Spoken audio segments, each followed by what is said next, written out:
last time. Um, Yeah, I'll just mention so we don't have to worry about that again. I'm sure it's not going to play. So I will just mention the video and they can kind of watch it on their own. Um, but we could still ask the question in the chat. We just okay, won't play the sounds video. good. And Yeah. every time, every time the video would, hold on, I think we're going live. You are. It's fine. I'm testing the stream. Okay. Or I should have warned you. Right. No bad words. But as we go live, Jen, a lot of times your screen wouldn't pop on mine until you talked. So I have another computer here so I can see it. So we're good. So there's no drag time. Perfect. Good old technology. Right.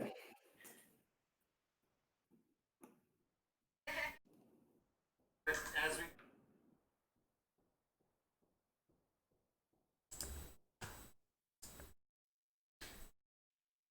All right, guys. Well, it So does Jen, sound and look good. I was just going to ask Jen really quickly. So when you go to prompt them to write in the chat box, since this time we won't be worrying about the video, they will probably hopefully be chatting out. So I'll like wait a minute and then start calling out the things that Perfect. they say. Okay. That works. Yeah. So you guys are monitoring the chat also. I'm pretty much going to be in the chat. Yeah. Cool. And just interjecting every once in a while. Mhm. Awesome. Thank you. We also have some other team members in the chat as well. So hopefully between everybody, on any questions will get answered.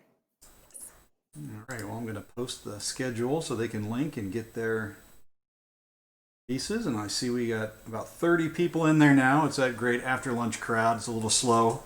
But hello all and welcome to the JCPS Digital Learning Channel. We are having our afternoon live sessions. You will be seeing today facilitating virtual circles with the MTSS behavior team. At 1 o'clock, we have early childhood development with a mental health focus. We then have building authentic relationships with teens in a virtual setting. At 2 o'clock, there are secondary trauma for educators. 2:30, a great one on building relationships virtually. 3 o'clock, outstanding, kind of goes along with that secondary trauma, is stress management for educators. I think we could all use a little bit of that. Looking forward to that. And then finally at 3:30, bullying prevention supports. So lots of great episodes this afternoon. If you haven't yet, you might want to go ahead and click the subscribe button. Also check out in the description box, we have the schedule linked, and all the presentations that you'll see this afternoon should be linked on there for you to kind of go along with as we talk about them. All right, so I'm Jim Unger from JCPS Digital Innovation, and I'm going to be turning it over to our MTSS crew. Who's going to be sharing today? All right, I'm going to be sharing. So let me get this up for everybody to see. And while we're setting that up, if you have any questions, comments, if you want to say your name, shout out your school, go ahead and throw that in the chat. And also check us out on JCPS Dig In on Twitter. It looks good, Jennifer. If you want to hit that hide button on that little bar there.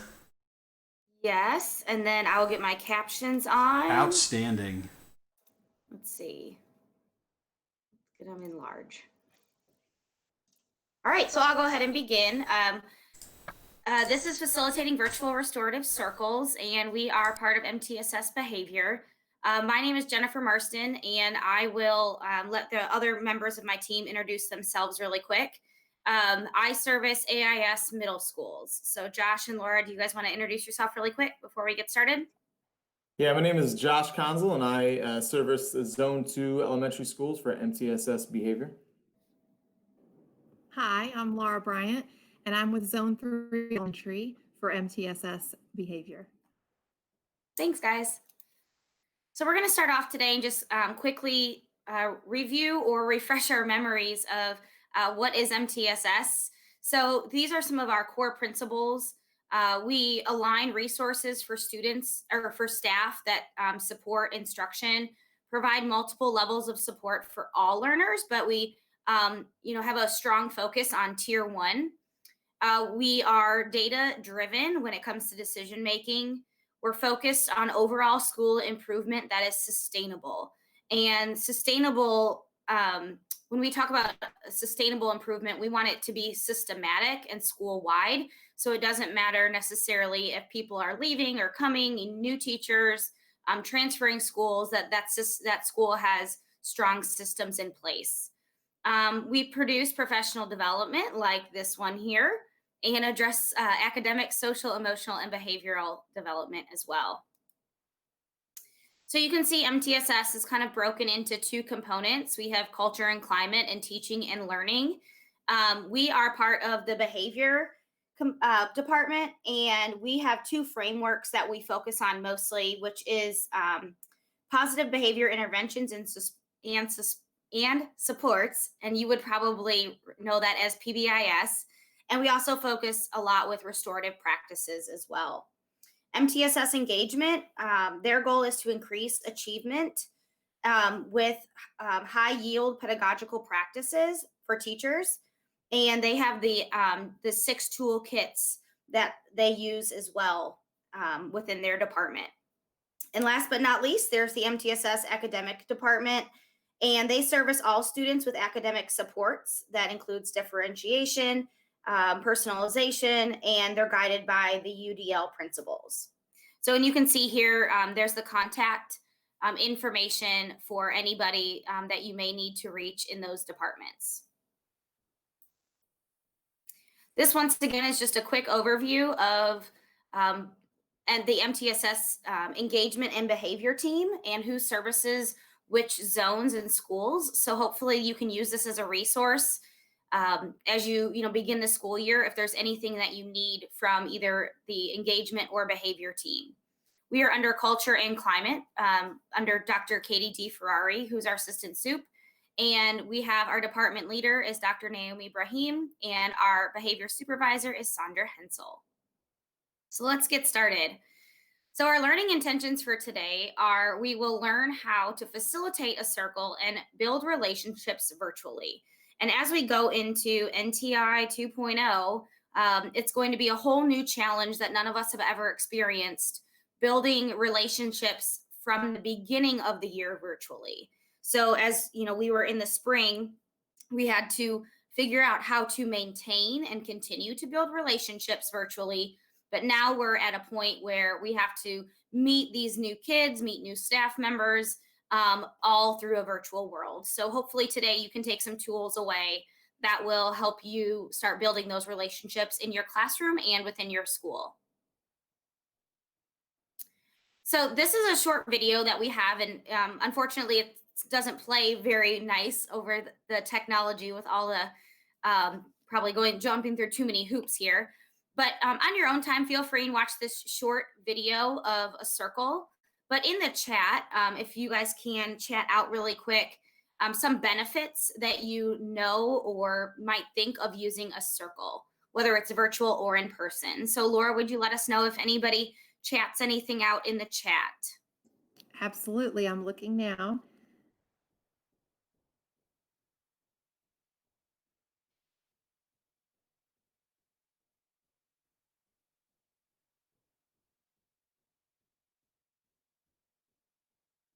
Okay, at this time, there's not anyone that has said anything. Hold on. Okay.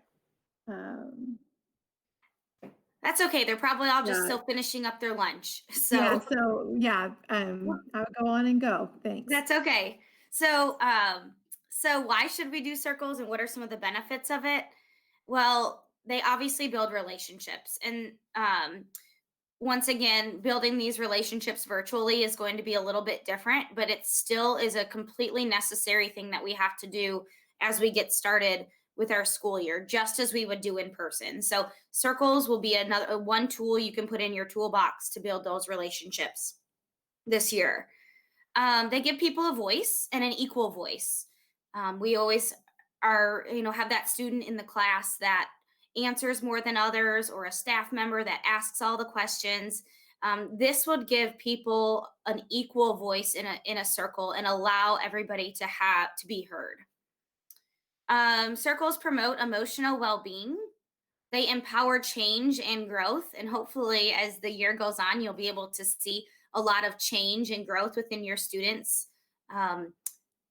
you might have some students that don't participate a lot in the beginning, and then towards the end of the school year, whether we're in person or virtual, you'll notice that they are growing and opening up by using circles. Circles will increase the responsibility of the students and the participants, and it creates a safe space for them to share. And we're going to talk a little bit about how you create that safe space here in a little bit. When we tend to think of circles, especially if you're elementary, I feel like we tend to think about morning meetings, and the teacher leads the question and everybody goes around and answers it, which is still fabulous. But we can also use circles with our staff and other adults as well. And so kind of thinking outside the box, and now beginning virtually again, how can we build relationships with maybe new team members or new members of the school that we didn't have relationships with before? So keeping in mind that not just students need to be involved in circles, but also our teachers in their PLCs, staff meetings, even admin meetings. You can use circles in order to build those relationships and the community. Okay, so I think that's a valid point that Jen just brought up there, that the circles can be used and created and developed more so not just with students, but also with adults within our own building. I can't think of a better time than now to really focus on circles and building that culture within your classroom, especially with everything that's going on in the world today, that give that platform for your students and your adults to safely and appropriately discuss and talk about topics that are true to their heart and what's laying heavy on their shoulders. So usually, and the best way to create these circles there's 5 steps. So I'm going to discuss with you each of the 5 different steps and ways to get started. And we're going to more in depth in each step as we go. So the very first thing we definitely want to do is create and establish a circle of norms. So school-wide expectations. Number 2, state the purpose of the circle while we're meeting today and what we're doing for this circle for today's meeting. Number 3, do a breathing exercise or mindfulness activities, something that gets you and your students recentered, refocused, and back on the topic and task at hand. Then once you're into that, you go to step 4, ask a question that every person can answer. That way everyone's voice can be heard, and it's allowing for inclusivity, and everyone could be a part of that circle, that culture. And number 5, have a way for each person to answer. So make sure that each person has the opportunity to answer and you're sharing out in that format. So the first thing that we want to focus on when you're creating your circles, again, circles are 80% proactive and then only 20% reactive. And that's only a slim portion of what we're doing. So that 80% proactive is that creation of our expectations, the purpose, and the first 3 steps that we're about to talk about. So establishing your norms or expectations are key. A lot of your schools have school-wide expectations that they have built throughout the past couple of years. And we want to continue to follow these school-wide expectations. But during NTI and virtual learning is just adapt those to your virtual learning at this point. So for instance, we have a resource tied to this presentation going over an example of school-wide expectations. These are ROARs. And with this school's ROARs, they have adapted it towards their virtual learning. For instance, respect is mute or silence your microphone. And with ownership, there's a follow digital citizenship guidelines. So they're speaking to that virtual world and that having that virtual lens. So there's examples of here how you can kind of tweak your own school-wide expectations to make that happen. Now, if your school does not have school-wide expectations, which they all should somehow, some way, you definitely need to have some set of norms. You can always create your own norms. Ideally, you want to keep it unison with everyone else in your school, but at least have some set of norms, like the example you see on your right of your screen. There's the Google Meet expectations. Those 6 are pretty much your basic expectations you have and will work for your circles. The one that really sticks out to us the most when we were creating these expectations was the be engaged. So starting last spring, when we started the first round of NTI, a lot of the times in the big expectation that kept coming up was the camera usage. Camera usage is a hot topic, a sticky point, because right there with camera usage, we want to make sure that we are using equity within the classroom, equity within your circle, equity within your virtual world. And not always do students or adults have, maybe they feel comfortable having the camera on, or maybe they themselves don't feel comfortable being on camera at that point. That's why we want to really focus on the engagement piece, making sure your students are engaged within that classroom, either it's with a poll or you're doing a breakout room, just asking a simple question to make sure each student has that voice being heard and they're engaging. If they're engaged, then that's the most and the best we can come up with. If we are forcing that video usage, then you're not really going to build that culture of responsivity that you really want and respect. And I know, Laura, you had an example you wanted to share. Yes, this just from my experience in the classroom for NTI last spring, that I found a lot of students that were shyer in class also were the ones that did not like to use their cameras. And I always gave them the option. I communicated that I would love to see them, but I respected that they might have their preferences. And so when they did show up, occasionally, it always felt like a genuine relationship that we were in, that they wanted to be seen. And so that was wonderful. And at the same time, looking forward to fall, where you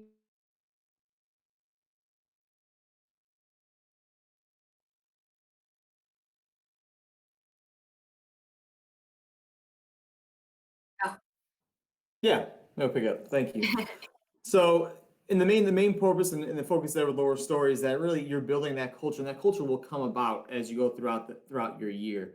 And forcing that to happen up front with your expectations isn't always the most ideal way. So, when it comes to camera usage, just make sure their students are engaged, and as they go, they'll be more comfortable to using that camera. And we Um, have Josh found a nice little article that is linked here as well that you can go ahead and read it later about camera usage and why we should be a little bit more mindful of that during this time. So there's an article linked here as well. Thank you. Yeah, and going back to your norms and expectations, we spent a lot of time on this first step because it's very important to get that foundation before you really have that circle. But making sure that they are reviewed before you even begin. So a lot of teachers, adults will have just the very home screen. You first start, you'll have your expectations up, and then maybe with a guiding question, which we'll talk about later as we go. But that way, when students are entering the classroom, they're entering the circle, they already have a reminder of what these expectations are. You can have a starting point. You can go from there. Making these posted, of course, they can be up in your main screen or behind you on your wall, whatever you may be. But you're revisiting them, and they're visual for the students to see.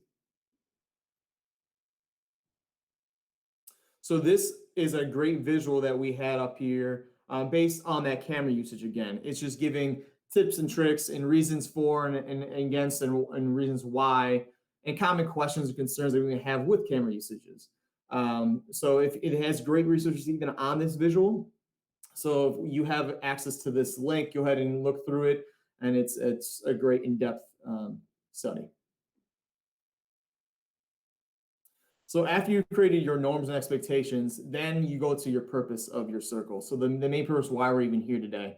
And again, circles, you don't want them to last and take the whole time, of course. They're just a Kickstarter for your day, but they need to have that main purpose and reason. If you're in a hard, deep conversation, then they can go a little longer, but it's that purpose that drives it home. So the three purposes that we really focus on are the social emotional, the content, and the behavioral. So social emotional, that purpose really makes that connections with one another by sharing a little bit about ourselves, making that connection with everyone, building that culture, that family. The content, of course, is diving deeper into what the content is, a deeper understanding of maybe connecting your social emotional to whatever you're learning today or going through in the future. And then behavioral is going back to those expectations. So what are we setting forth for not just this circle, but for the rest of the day, the year? How do we and why do we behave or act or express ourselves in certain ways? usually a circle doesn't have just one purpose. They all are intertwined, and you can use multiple in one. Usually when I created circles, I always started with a behavioral to kind of give our foundational expectation and give reasons why we set them. The social emotional is getting everyone else's voice and sharing out and building understanding. And then I tied into our content of we're going to be diving into math or our content subject and how our social emotional needs correlate with where our content's going to go. So it's a real life, personal to professional connection. Once you've stated your purpose and it's clear cut, again, that is very proactive. You're doing all that before you even meet with the students. Then you set time for a breathing exercise or a mindfulness activity. Really, again, to get yourself centered, your students centered, and refocus back on the purpose and task at hand that we're going forth. So what Jen is showing you right now is a resource that's also on our presentation. It is some helpful tips and tricks on mindfulness activities you can do throughout your classroom. There are several online, but this is just a great resource of a 9-pager of several resources you have there. Go Noodle, we have a video there that you can always use. Go Noodle, of course, we all know is a great resource for definitely primary and then secondary as well. There's some great resources there to get students refocused and a little brain break at times as well. So once you've had that time to kind of recenter, refocus yourself, we then have your big four, your circle ideas. So then obviously your circle is then going to be directed towards one of the big four. It's either a check-in, check-out, integrating circles with your course content. It's proactive behavior discussion, and or you're creating a game. Now, again, you mismatch those as you go. It doesn't have to just be one or the other. And on that slide in the very top, the title circle ideas, it's hyperlinked to a page of the guiding questions for virtual circles. This was created from our MTSS behavior department. They did an amazing job setting these topics for you for the first 6 weeks. They're really a guide that can help you out. So if you're stuck with what should I talk about, here's the first 6 weeks. Here's some topics you can start each week. And then on top of that, here's some guiding questions you can go from there. So when you're talking about introducing circles to students, here are some guiding questions you can throw up at the beginning of your screen and go forward with your circle that day. We have that for the first 6 weeks, of course, and it gets you kick-started throughout the year. Yeah, and Josh, I know some of these might not, if you're teaching elementary or high school or middle, they just might need, like you said, a little tweaking, but hopefully this gives you a good idea of where to start and kind of a progression of circle topics and questions. So yes, they might not all be elementary level or high school level, but hopefully you can tweak them to make it what you need it to be. And of course, when it comes to topics and ideas, yeah, like Jen said, those are just guidings to kind of help everyone out. But like we know, whenever I did my circles, if something big happened in the news last night or something happened that needs to be talked about, that's the first thing I talked about. And I always correlate that back to where I'm going with my classroom, my content, but I bring up those heavy hitter issues as we go. Now, of course, we want to get comfortable with our classroom, build that culture first. But just being able to talk about those issues is very important. So I'm gonna, go ahead. You wanna go, Josh? Yeah, the last step, the fifth step is really giving the opportunity for student voice. So talking about that big idea, if there was something that's happened in your students' lives, in your lives, and all your lives at that given point, when you do want to talk about that issue, giving the opportunity for students to share out and to respond is very crucial. So we've given you 4 different examples. There's several, but 4 different ways that you can do this virtually. And Jen's going to go on and continue to show you the very first one, virtual game board, which is a great piece. So this is looks like a game board, like you'd find like in a board game. But this is an example from Klondike Elementary that they used in the spring for a virtual circle, and I guess in this case a rectangle. But what they did is they put each student's name in the boxes, and they had a movable, here I'll show you, a movable piece that was meaningful to either the students or the school. Maybe it was your school mascot, and with a name in the box. So I'll just put Josh. When I moved the moon, in this case, over Josh's name, it was his time to speak. And so students knew when it was going to be their time to share. It gave them time to prepare, not be caught off guard. And it actually made the circle go a lot quicker because the students were ready to unmute and mute themselves when it was over. So also here, setting up some kind of expectation of, are you asking for a 1-word answer? Are you asking for 30 seconds? So that you don't have students or adults that ramble too much and everybody's voice can be heard. So setting that expectation is pretty important as well. We also have 3 other examples here, and I think I have time to share them really quick. This is a Jamboard that Laura created in the spring with her students. And so this is just kind of a check-in for them, and they were able to kind of put how they were feeling that day, and that gave her a good vibe of her class that morning.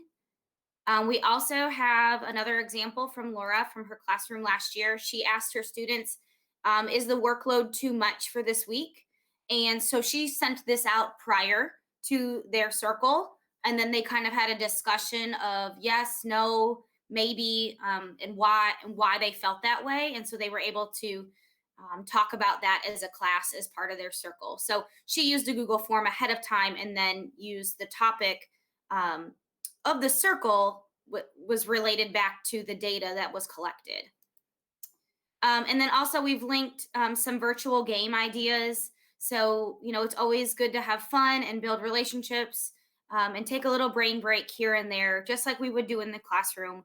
So this is just a few examples of different games that you can play or change based on grade level with your students. Maybe you can even make some of them content-based. That'd be great.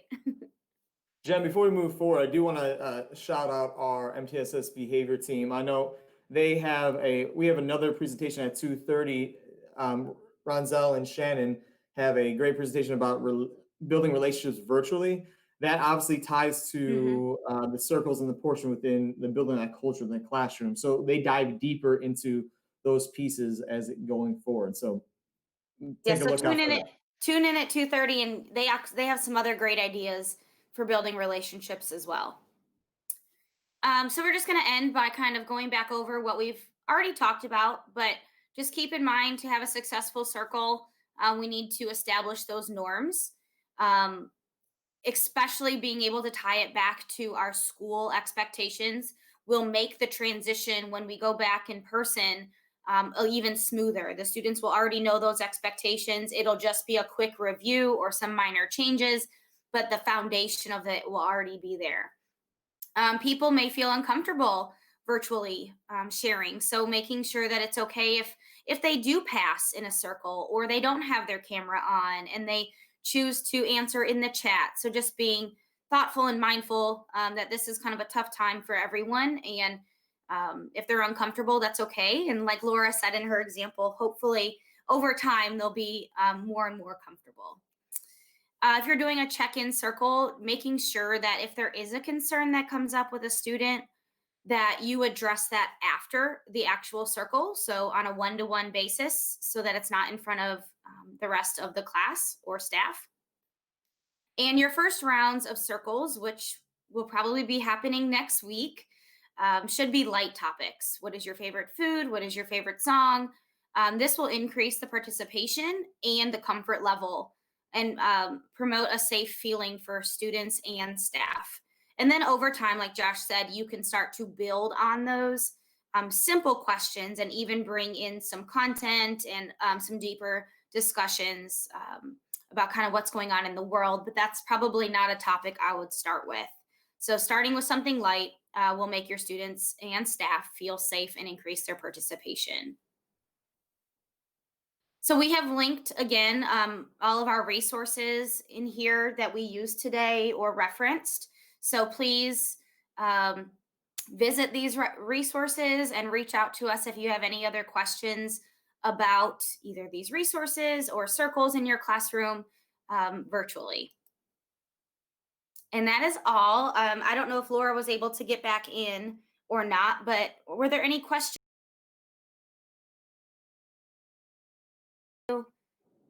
Yes, I'm here. I'm back. I'm sorry Oh, about good. that. No, it's okay. Not sure when you all when I lost you, but there's nothing, no questions. I just asked anyone if they had a question in the chat. I haven't seen anybody respond, but a lot of nice positive things being said. So thanks for participating today, everyone. Absolutely. You guys did a great job. Really appreciated the mindfulness with thinking about students and giving them that option, because they're not all, you wouldn't force every student to answer you in your classroom. Don't force them to be on camera. Let them work their way into it. That's great, setting up those parameters to begin with. And then just the amount of resources you guys have linked in. Love that. Great having those presentations down below. You can click on it, pick out some of the things you need. I just like the slide set, honestly. I would take that, whoever that is. It was a great comic background on that. Thanks. We love your shirt. No doubt. Yeah, I saw some comments in there from my colleagues in the chat. It's outstanding. It's the power of flowers. That might have been a 70s thing. I don't know. Before my time. But anyway, moving on. I'm Jim Thank you Unger. very much. Oh, thank you. Thank you all. You guys did great. We will be looking forward to today early childhood development with a mental health focus. And I see Donna's already in the chat. We do have building authentic relationships with teens, secondary trauma for educators, building relationships virtually, I think goes along great with the virtual circles we just had, stress management for educators, because we could all use a little bit of that right now, and bullying prevention supports, rounding out our day at 3:30.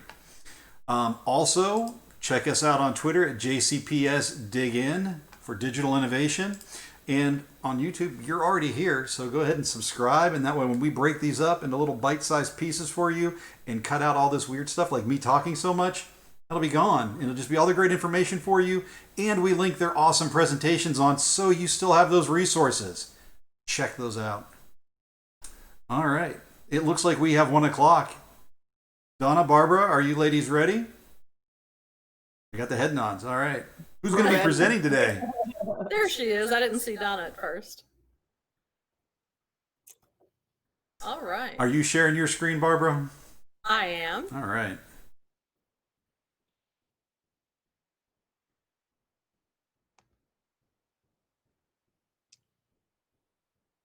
I like the shirt too. Well, thank you, Donna. I appreciate that. Can you see my screen? We see your lovely face, my dear. Oh my goodness. Okay. That's all right. Did you click the 3 dots and share screen? Here we go.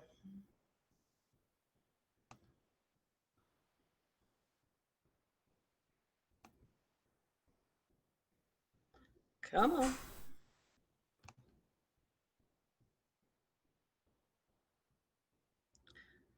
So your entire screen, Yes, ma'am. but then it's just gray, like it doesn't want me to do it.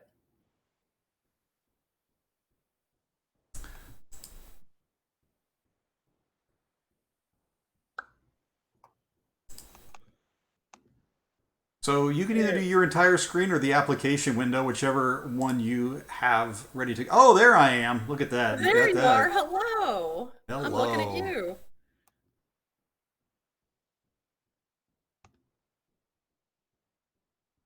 All right. You're really Oh, and you're going for the captions. Ah, you're a pro. You've done this. All right. I've done this before. All right, ladies, I will hand it off to you, and I'll let you know if we see any questions. Awesome. Thanks, James. No problem. Well, hello, everybody. Thanks so much for joining us today. Before we get too far along, we'd love for you to let us know in the chat stream what school or department you're from, or just say hello. If you have any questions or comments, you again use the chat. We've left some time at the end of the presentation to answer questions. My name is Barbara Schweikert. I'm one of your presenters today. I have my bachelor's degree in communication and my master's in education for education and counseling psychology. I'm a certified K-12 school counselor with most of my experience at a private high school here in Louisville. I began just in January with JCPS as a mental health practitioner in the early childhood department. My home location is Dawson-Orman, but I also serve at McFerrin, Norton Commons, Unseld, and the Westport Early Childhood Centers. I'm learning a lot about working with this young student population, but have come really to realize how much my skill set and counseling experience cross over a lot of just human barriers, regardless of age or development level. My co-presenter is Donna Early. Donna, you want to tell us a little bit about yourself? Thanks, Barbara. Good afternoon, everyone. My name's Donna Early. I'm also an early childhood mental health practitioner, and I'm based at the Duval Education Center. However, I also serve the early childhood programs located at Hazelwood, Alex R. Kennedy, Maupin, and Shacklet. Here's a little background information about me. I received my master's from and completed my doctoral coursework at the University of Louisville in their counseling psychology program. I've been a licensed professional clinical counselor in the state of Kentucky since 2002. As a licensed counselor, I've worked with a variety of clientele in a variety of settings. I was the director at Spring Meadows for several years. That's a residential treatment facility for boys. I'm really happy to be here with you this afternoon. So let's get started, shall we? Barbara will begin the presentation. Barbara? Thanks, Donna.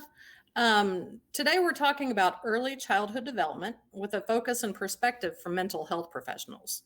I'll start today with some basic development domains for preschool students. It's important as we cover this information to acknowledge that individual students progress through their development on their very own timeline. These are highly individual processes. Students might fall behind in one area while they get ahead in others. Human development is on a continuum where all of the domains are interrelated. I'll discuss how the domains work and rely on each other a little more within each domain. The five domains I'll discuss today are adaptive, cognitive, motor, speech and language, and social emotional. So we're going to dive right in. The adaptive self-help domain is one that makes it easy to demonstrate how interrelated the developmental tasks are. Those are the skills that children really do day to day. They're independence building life skills. Things like children dressing themselves, tying their shoes, potty training, washing their hands, and using utensils to eat. All of those tasks require increasing ability with fine motor skills. Also in this domain is taking personal responsibility and following safety and classroom rules. For example, walking in a line, putting toys away, and remaining in the classroom. This requires cognitive and language ability too. Students have to understand the rules as communicated to them and remember the rules in order to follow them. Cognitive development. This is what a lot of people think about when they learn that 90% of brain development happens before age 5. It's this domain that many of our parents worry about. It can be where comparisons where other students take place, but let me emphasize again, each individual student has their own developmental timeline. During these years, attention span increases. A typical 3-year-old might have an attention span of anywhere from 3 to 8 minutes for an activity that is new or interesting to them, while a 5-year-old might stretch that up to 15 or 20 minutes. Preschool students are sort of notoriously off task, and that in and of itself does not indicate a problem. A shorter attention span might just show that it's a skill they're still developing. They might need a lot of redirection to keep them going on one thing. Their memory will become longer and more detailed. I've been with a student who appeared to be reading a book, but actually had it memorized word for word and could recall every word as he turned the pages. This was impressive from a memory standpoint, but not the same skills as actual reading. Imagination becomes more developed.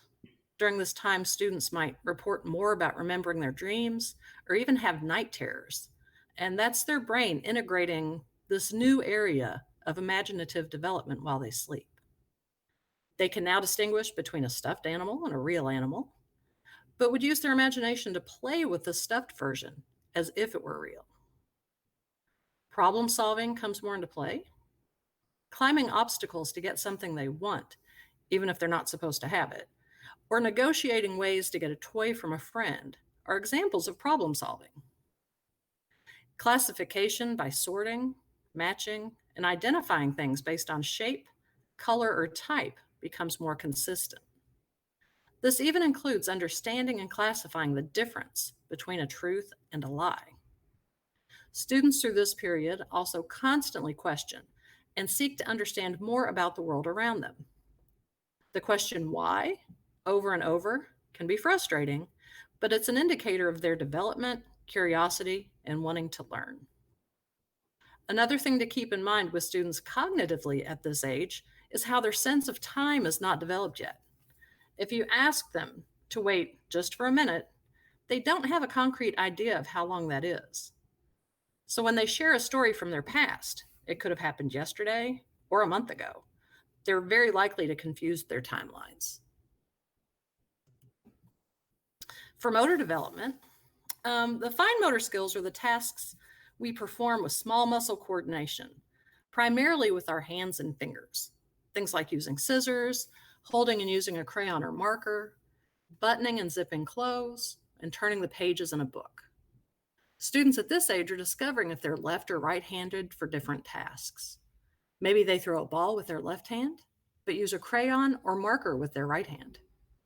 These skills take time and practice, and early childhood students are at many levels of ability with their fine motor skills. These all take practice and patience to improve. The gross motor skills develop earlier than fine motor and involve the larger muscles in the body and coordination. Walking and running, climbing, kicking, balance, and jumping. Having unstructured gross motor opportunities, whether that's on a playground, in a yard, or any somewhat open area, even indoors, where they aren't a danger to the environment, is important for a child's development. These physical skills are not only for strength and endurance, but are avenues to further develop their focus, persistence, and resilience. There are even proven strong correlations between gross motor development and all other areas of development, even reading. And speaking of reading, speech and language development. This domain is strongly linked to cognitive development. The ability to communicate begins with nonverbal skills, so pointing at things or using sounds and facial expressions to make needs clear. Development over this domain includes listening and following directions. As those listening skills develop, verbal instructions can include more steps. As an example, games can be more complicated, but still be followed. Students now will begin to learn to speak in complete, simple sentences. They're learning sentence structure from what they hear. So they're developing correct and consistent use of pronouns and verb tense. Their vocabulary is increasing exponentially. They'll recognize rhyming words and use most speech sounds. One of the best ways for students to continue their growth with language is for adults to model appropriate speech when talking with them. Talk plainly, use full sentences, make eye contact. It's common for children to mispronounce words or be difficult to understand when they speak because they're still developing. With reading, they're drawing meaning from both pictures and text and integrating the idea that the alphabet forms words and words are used to communicate. They'll begin learning and using the alphabet over these years and writing their name. All the communication skills, listening, speaking, reading, and writing, interrelate with each other and with cognitive development to make sense of language. Students become better able to follow stories and to tell their own. On social emotional development, this is where mental health practitioners would be the most involved. It's in this domain where we see not all, but a lot of behavior issues in the classroom. Working and playing with others is an incredible skill for students to learn. They're moving from solitary play to cooperative play. They're building their understanding of sharing and taking turns. And this is dependent on those communication skills we had in the last slide. Students will display increasing empathy. Empathy is one way we can help them use their words to solve problems rather than physical reactions like biting or kicking other people. Now, for empathy to develop, they need to be able to recognize and name their emotions, both in other people and in themselves, and relate the two together. It's easier to see a picture of a sad face and call it sad than to recognize sadness in yourself at this age. Vocabulary regarding emotions will also develop and should be encouraged. Learning and using words like frustrated, annoyed, angry, or furious helps them learn about different levels of emotion, which helps to learn with regulating bigger emotions. One great way we use to help students develop better self-regulation is through mindfulness. Tuning into themselves when they're calm will, over time and with practice, help them tune into themselves when their emotions are getting away from them. I'm going to bring up a point here about not just self-regulation, but co-regulation. Children take a lot of their cues from the adults around them. If our own emotions are heightened, it is that much more difficult to work with an emotional child. Never hesitate to take a minute to calm yourself. Explain to the student that that's what you're doing. At that point, you're really modeling good things for them to emulate. Self-confidence develops during these preschool years. They'll take pride in their work and want to share. They might seem to even brag and try to one-up their peers. A normal part of development during this time also is increasing autonomy and independence. They want to pick which game to play and who is which character, pick out their own clothes, or make decisions about food and meals. Allow them, within reason, to make or contribute to the decisions that affect them. It's one way to build trust and increase their self-confidence. So some of the ways that mental health practitioners help students are through crisis management. That's when a student is unable to function in their moment. We can assist with de-escalation and helping a student find their calm. We might conduct in-class observations. We're never used to judge a teacher, but just to help identify triggers to behavior, whether those are things in the environment, with peers, or just with their emotional development. We conduct individual and group sessions with students. This involves a lot of play therapy, building relationships with the students, and goal setting. Group sessions would be small groups that meet together for a short shared activity. We can also provide education to parents, provide outside resources when needed, and build that relationship with families to affect positive change for their student. That's all of the development part. I'm going to turn it over to Donna. Thank you, Barbara. Mhm. When Barbara and I establish a therapeutic relationship with one of our preschool students, ideally, we will also have established relationships with the child's parents and or guardian, with the teachers and the administrators that work directly with that child. I've had teachers ask me, what can I do in the classroom to help the child that you're working with? Following, I made up 3 case studies. These are not real children, but these 3 children would have been referred to the school mental health practitioner. First, I'm going to talk about the presenting problems, and then I'm going to offer some suggestions of how the teacher might implement classroom strategies, which would complement work that we as doing. First case, Janie, she is 4 years old. Past year, both of her killed in an automobile accident. Hey, Barbara, I think we're losing Yeah. Donna. I don't know if she sounds a little odd to you, She does. but certainly a little bit odd to me. I think she seems a little frozen now also. Okay, well, I can go on with the case about Janie. Thank you. Absolutely. So within the past year, as it says, both of her parents were killed in an automobile accident. So she lives with her maternal grandmother. In class, the teacher noticed she has difficulty concentrating on tasks and she's easily startled. Sometimes she's clingy and whiny. She appears to be withdrawn and at times is irritable with her classmates. At other times, she seems perfectly fine. So some of the classroom strategies would be, and they're listed there, we'll read together. Establish a feeling of safety and acceptance within the classroom. You'll want to greet Janie warmly each day, make eye contact, and let them know that they're valued and that you care. You'll want to provide consistent, predictable routine throughout each day as much as possible. A regular schedule helps to establish or reestablish and maintain a sense of normalcy and security in the child's life. If the schedule is going to change, explain beforehand what will be different and why. That consistency shows children that you're in control of the situation. You want to allow them choices whenever possible. That helps them have a sense of some control and helps to build their self-confidence. And don't hesitate to interrupt activities and avoid circumstances that are upsetting to the child. Watch for increased symptoms during or following certain situations to prevent those from being repeated. Again, you're looking for triggers for jading. Excuse me.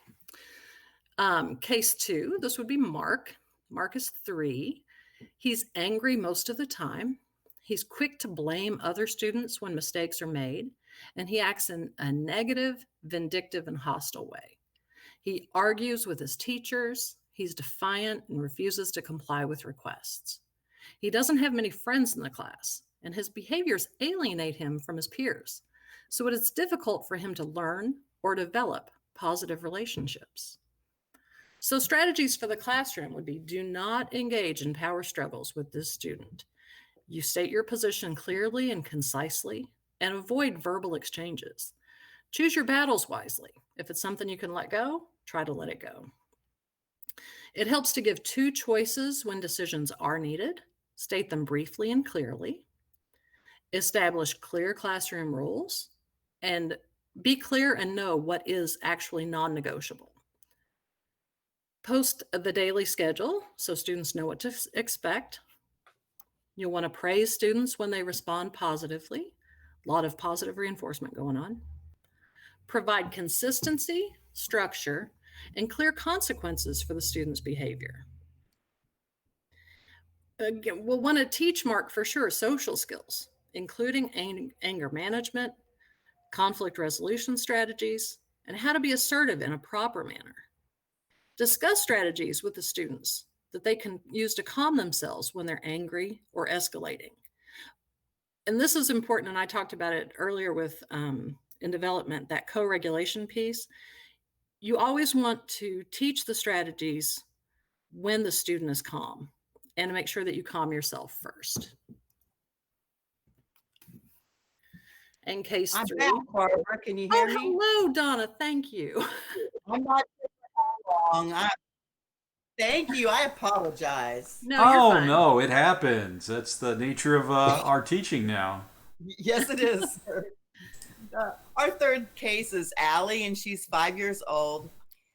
Allie is always sad. She participates in classroom activities reluctantly and never appears to enjoy them. She's often irritable with her classmates and her teachers, and she has outbursts of anger. She's sensitive to criticism and she cries easily. She also often complains of somatic issues such as stomach aches and headaches. She has difficulty concentrating, has a hard time completing tasks, and is quiet and disengaged. With Allie, you want to help her use realistic and positive statements about her performance and her outlook for the future. Break her tasks into smaller parts so they're not overwhelming. You want to help her recognize and acknowledge positive contributions that she makes and positive performance. Allie and most children this age are going to see issues in black and white terms. They may see their actions as all good or all bad. You want to keep a record of her accomplishments that you can show her. Finally, you want to encourage social interaction and maybe start that with having her join small groups. Next, please. As we've seen, preschool children may present with a variety of problems that may indicate for the need for mental health intervention. Because we're talking about presenting issues at this point in the presentation, it's important to remind everyone of the signs of child abuse and neglect. We have to remember that home is not always a safe place for children. In the most recent report from the U.S. Department of Health and Human Services, sadly, Kentucky, for the second year in a row, leads the nation in cases of child abuse and neglect. Did you know that teachers and other educators account for 20% of the reports filed nationwide alleging potential child abuse? When I worked in a residential treatment setting, our census was always lowest when children were out of school for the summer. Once school started back, within a couple of weeks, we began getting referrals from all over the state. That was because you were back in session and teachers and administrators were back on the front lines. I'm going to give you one more statistic. During the first week of school in March, before we close or after we closed, reports to CPS declined 30% in Kentucky. That doesn't mean the abuse stopped, folks. It means that the abuse is not being reported. Please keep in mind these lists are not all inclusive, and it's also important to note that the issues in these lists are not necessarily signs of abuse, and they can occur for other reasons. I'm not going to read the slides to you. Instead, we're going to give you a moment to look at them. The first slide you're going to see are signs of physical or sexual abuse. Next. And the signs of emotional abuse and signs of neglect are presented. If you need more information, you're going to find it. You can find it on our JCPS website or at your schools. But I want to emphasize, if you're not sure, report.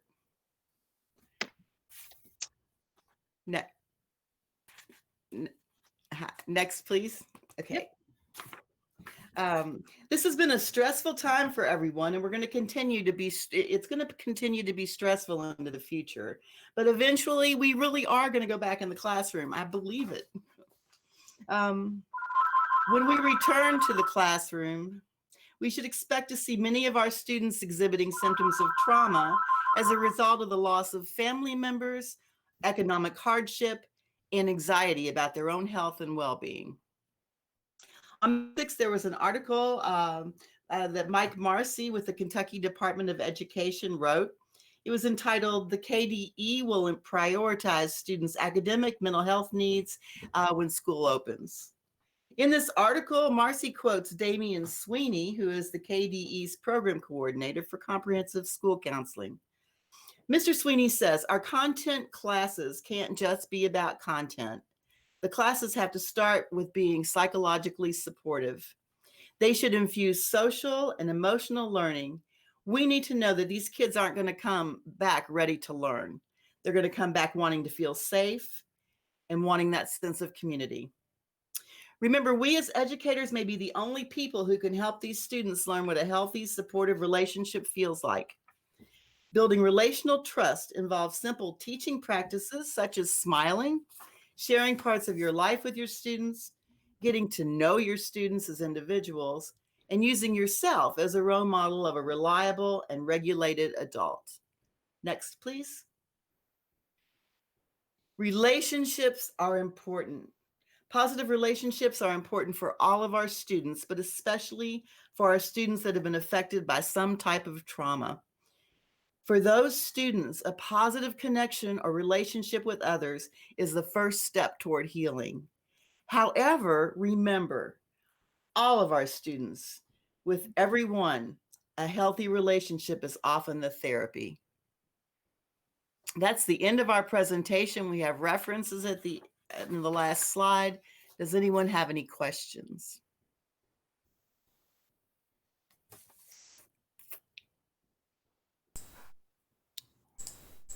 We talked fast. I haven't seen any questions. I saw a lot of people saying, I'm in high school or I've worked with middle school, and it's great to kind of come back and see some of these things that, we kind of maybe pass off a little bit. And it's really great to be mindful of these things going on right now. And I remember this presentation somewhat a little bit different at the end of last year, talking about this and how much of a strain this is on some kids, because school really is that safe place for them. It definitely is. We're hoping with NTI 2.0, we're going to still be able to reach out, and we know that we'll be able to work with them. It's just going to be different. Absolutely. Even better now because, we're more skilled and practiced at this. Yes, we are. Absolutely. All right. Well, Thank you so much. We talked fast, Donna. I was afraid I was going to get kicked off again. We just wanted to hear from Barbara. We had to get rid of you, Donna. Sorry. That- There you That's go. okay. It's not the first time it's happened. Yeah, it happens. I know. That's why I had to plug in ahead of time on mine. We have to hardwire. Sometimes we drop out when we're running wireless. But you guys did great. Thank you. Rhonda Mattingly says thank you in the Thank chat. It was a great session. And I saw Jamie had stopped in, and hopefully she gets back on with us. I don't know if we scared her off.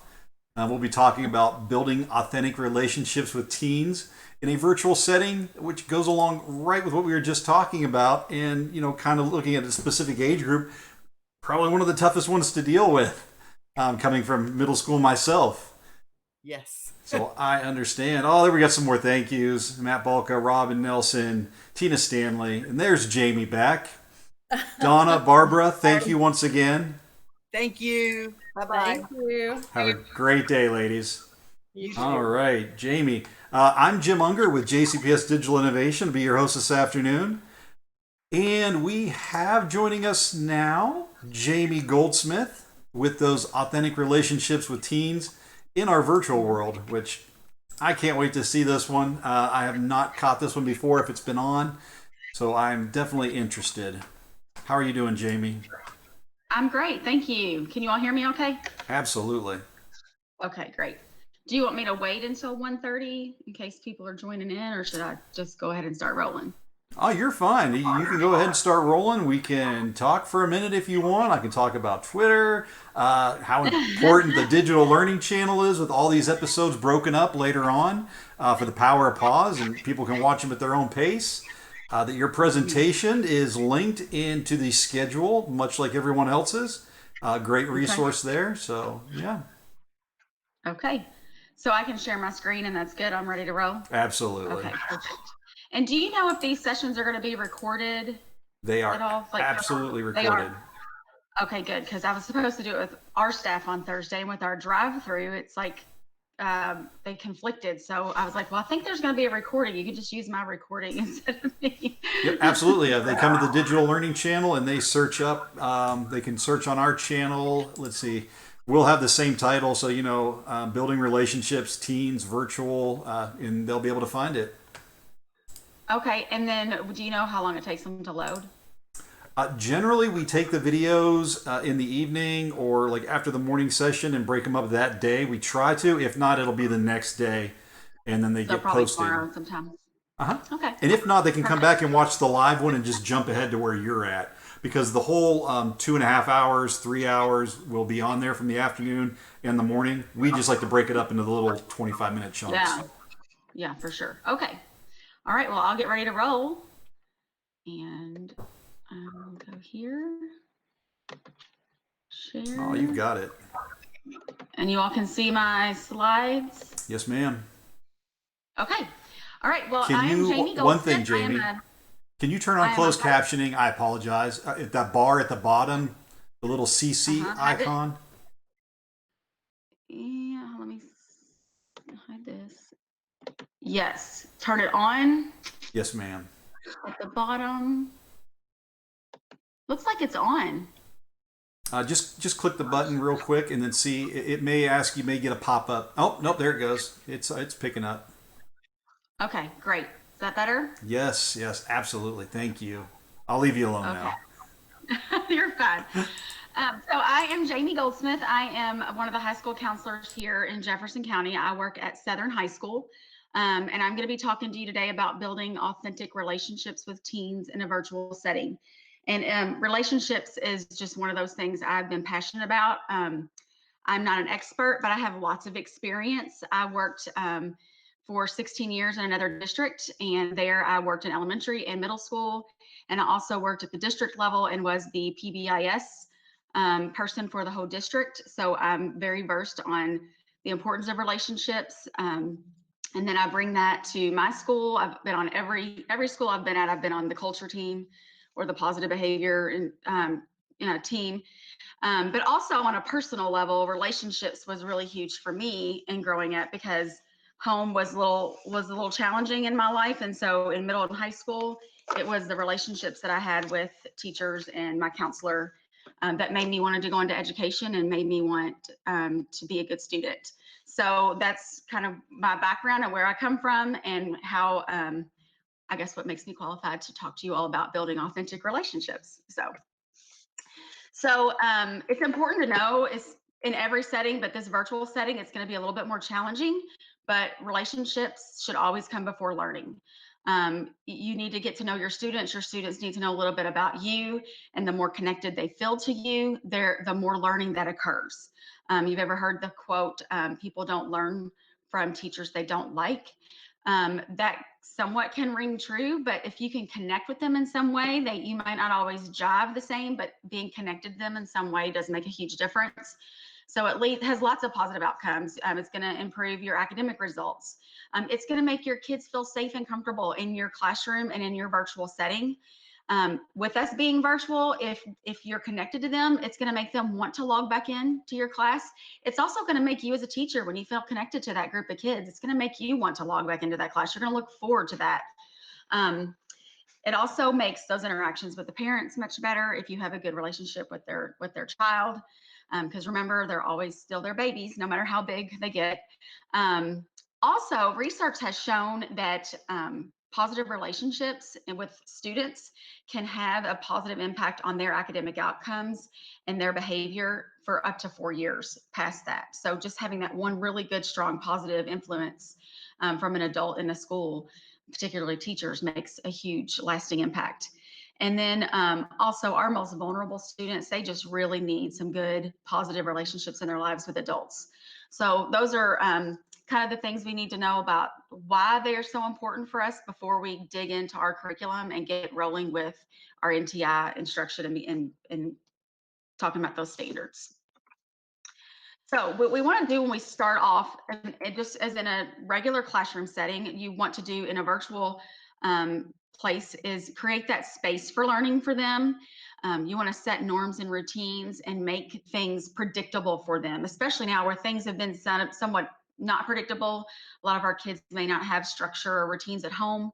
At least when they log into your class, that makes things a little more calm for them and when they know what to expect.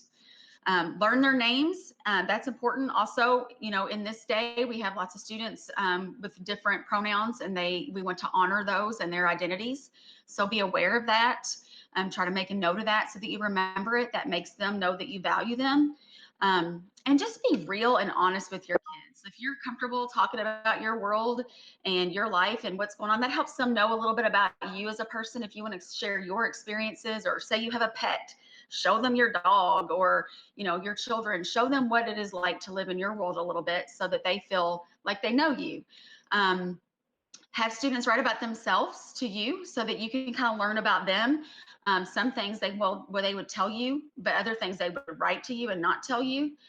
Also, it's good for them to tell each other, and so that they get to know each other. We're going to talk a little bit about that as well. And then you can offer a study group for intervention. So if you're having like office hours and things like that, there are students that might be struggling academically, but there also might be students that you're just struggling with connecting with. And you can offer up some extra time to work with them in those office hours and things so that you can kind of create that connection with them. But it's important, just as in a classroom, in this virtual world, that we set up that space for them to feel comfortable and safe and set it up for learning. So some great ways to start out. I know when I was a classroom teacher, I always started out with some way to like get to know their names, kind of break the ice, kind of loosen up that whole tension and nervousness. For me, I think big picture, because I work with ninth graders. So here I am transitioning 360 something ninth graders to high school. It's a brand new school, brand new people, and it's just totally different. So some things that some of our teachers have been talking about is just those icebreakers to get to know them. So play a game together to get to know each other. There's lots of great things out there. There's that Sporkle trivia, Guess It. Poll Everywhere has lots of good trivia tools. Student to student interviews. You can do breakout rooms and have them do interviews and then introduce each other, like the opposite student. I used to do two truths and a lie, where students tell you two things that are true about them and something that's not. You have to guess which one is which. So just some getting to know you activities. There's some other ones listed there so that you can think about ways to kind of break the ice and ease them in. There are tons of great icebreakers and things like that for students, especially if you're looking for high school students. You can search specifically for older students on, Google, Pinterest, all those great places to look for things to do to kind of break the ice for them. So you want to check in with your students often. So you can use your Google Forms for this. Or you can even do like a round table where each one, if you go round pretty quickly, it can kind of just take 5 minutes. But you can say, hey, we're going to share highs and lows today. What was a high point of your day yesterday with NTI? What was a low? Or a hype and a gripe? You can call it whatever you want. Rose, thorn, and bud, same thing, only a bud being something maybe that they're looking forward to. So maybe that would give you an insight into their world outside of school. Like, what are they looking forward to that day or that week? Maybe they've got something fun going on that weekend, and it gives them a chance to share those things. Also, rating scales for gauging where students are, and this can be really valuable in identifying those kids who your counselors might need to talk to. So if you do a Google form and just say, hey, on a scale of 1 to 5, 1 being I'm not feeling so great, I'm pretty down, and 5 being I'm great, everything's perfect or close to perfect. And then they submit that, then that gives you some information you can then share with the youth service center or school counselor if they might need to have a little bit more, or maybe that would just open a door for you to have a deeper conversation with one of your students. If I go too fast, you all let me know, because I definitely talk fast. Incorporating group work. I know it's a little bit of a challenge and it's out of some of our comfort zone with this technology, but when you have group work, that's going to build some community in your class, and it's going to help the kids get to know each other, because the relationship piece is going to be difficult for us as educators, but it's also going to be difficult for our students to get to know each other, particularly when you're looking at 6th grade students, 9th grade students that are transitioning to brand new schools with brand new students. I know at my school, we have a lot of kids from 2 of our main feeder schools, but that's only 2/3 of our 360 kids. So all the other ones come from lots of other places because we have magnet programs. So having some opportunity for them to do some breakout activities and group work, partner work, so that they can kind of connect and get to know with each other, get to know one another as well, because they need those relationships too, their peer relationships, and to make new friends as well. So some things that are listed there, you can, of course, Google. Our kids are getting pretty versed in Google. There's lots of things you can do with that. You can do those Quizlet Live where you can put them in groups. I also read a lot about a jigsaw method for discussions where you give each one a section of, like, say it's something they need to read, and then they talk as a group and share and teach each other about their section. So of course, when we teach, we learn things even better. So that's an excellent method for like group work. And there's also Jamboard. You can look at that. You can use that in Google to do collaborative work with your students as well. And again, that just helps build some community, some connectedness among the students, which then when your students connect well, it also helps your classroom feel more like a community. Feedback. So I know you all probably been talking a lot about feedback in different PDs and things as far as academic feedback. It is important to give your students feedback, certainly. When you do that, it lets them know that you care, student feedback. It lets them know that you care about their opinion and their voice. So they can, exit tickets. You can do focus groups. You can do just a Google form survey, some sort of ungraded quiz that lets you know, did they get it? Did they not get it? And you can even have your students do like video reflections of the lesson. Maybe you just finished a unit and you want them to reflect on it.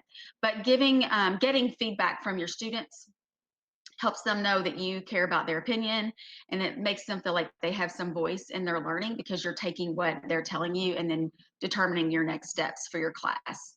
So student feedback will help you with your connections as well, because they know that you've got that two-way open communication for them to be able to communicate with you. Just as important is teacher feedback. So when you're giving feedback, you want to make sure you're focusing on the process and not the person. So just be more specific. So there's an example in there. There's no evidence to back your claim. Make sure to cite a text or article we have used in class, rather than you weren't effective or persuasive enough in this paragraph. So it just kind of gives them the little deeper feedback to be more specific. Praise their effort. as often as you can, because that's going to help grow that growth mindset. And that's what we want them to know, that yes, they don't have it yet, they're going to get it, and they're getting there. And so that's so important. It helps build resilience. It helps them know that, it encourages them not to throw in the towel or give up. Give objective feedback. Use the power of peers too. They can also teach each other how to give useful feedback when they do partner work and things like that. And you can teach them and model that behavior by the feedback you give, and then allow them to do it. Remember, it's so important that if we're going to have to tell them something to work on, we also want to give them some positives. Research shows that that will make a huge difference when we're going to give them some feedback of something that maybe they need to work on. And then always in your classroom, anytime virtually or in person, address unkindness or cruelty immediately. So if you're maybe in a chat or something is said that's out of context, or could be, it's just cruel, just address that immediately, because that is also going to help your students feel safe in your presence in that virtual space. Again, we're not physically together, but they're going to feel safer logging on and not be thinking about what someone might say or do in that online class that day. So there's always those disengaged or disinterested students, and those are the challenging ones. So a couple of things that we can try with those students is there's a 2x10 theory, where you spend 2 minutes a day for 10 days trying to connect with those students in some way. So say you have, 1, 2 from 2 or 3 classes, just sending them a message, maybe asking for their help to set up reminders or timers when you're doing different things in your class, to kind of get them tied into where they have to pay attention, and just checking into them. And then doing that for 10 consecutive days, hopefully maybe that might bring that student and kind of pull them along to be more engaged and interested in your class. Sometimes that little bit of time you use with that student can just give you some great results. Also, everyone has a talent or a strength of some sort. Sometimes students have a hard time figuring that out on their own, or even talking about those. Oftentimes we can say the things we struggle with more than the things that we are really good at. So highlighting those, I know in my classroom, I used to have a bulletin board where students would write something they were good at or that they enjoyed doing, and they could put their name or not put their name, and I displayed those in my bulletin board. And so that everyone's talent or something that they enjoyed was visual. And then I would say, look at all these awesome talents and things we have in this one room. I know you physically can't do that, but if you're using those Bitmoji classrooms and things like that, they do have a bulletin board component where you can do something like that.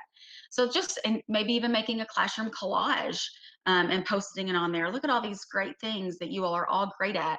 And that just kind of helps highlight what students bring to the table, or what, experiences and things that they enjoy. And then always, making that personal contact with those students, sometimes just reaching out and asking them what's going on. Some students are very, reserved about asking for help or advocating for themselves. And then they kind of get lost in the mix. So just making that personal contact, say, hey, I noticed that you're not participating. Is there something wrong? Is there something I can do? Maybe there's somebody in the class that they had an issue with before and you just don't know that. Maybe they're in the wrong group. Lots of information you can get just from talking to a student. And then of course, if that doesn't help, you can always reach out to parents. But hopefully if you've tried some of these things, you can kind of pull those disengaged or disinterested students in there, and that's going to pay dividends. And you imagine the relationship you're going to build with that student because you were able to get them engaged when maybe they weren't in the beginning. So I know we're all going to be doing some synchronous and then non-synchronous instruction. So during those office hours that you have, be available for video conference or phone call. I know with my high school kids last year, I had a really hard time getting them to want to be on a Google Meet or Zoom. So I had a Google phone and I would text. So having those and being able to text them on your Google phone, or if you're using that new app that Jefferson County just rolled out. You can use your office hour time if you're not busy with students, building relationships by sending positive message to students or giving a personal check-in and seeing how they're doing, and reaching out to any students who may seem distant or disengaged like we had talked about earlier. That is a great time to it takes just a couple minutes to send a few text messages to a couple of students who may be struggling, or to say, I really appreciate your participation today, just to kind of let them know that you noticed them.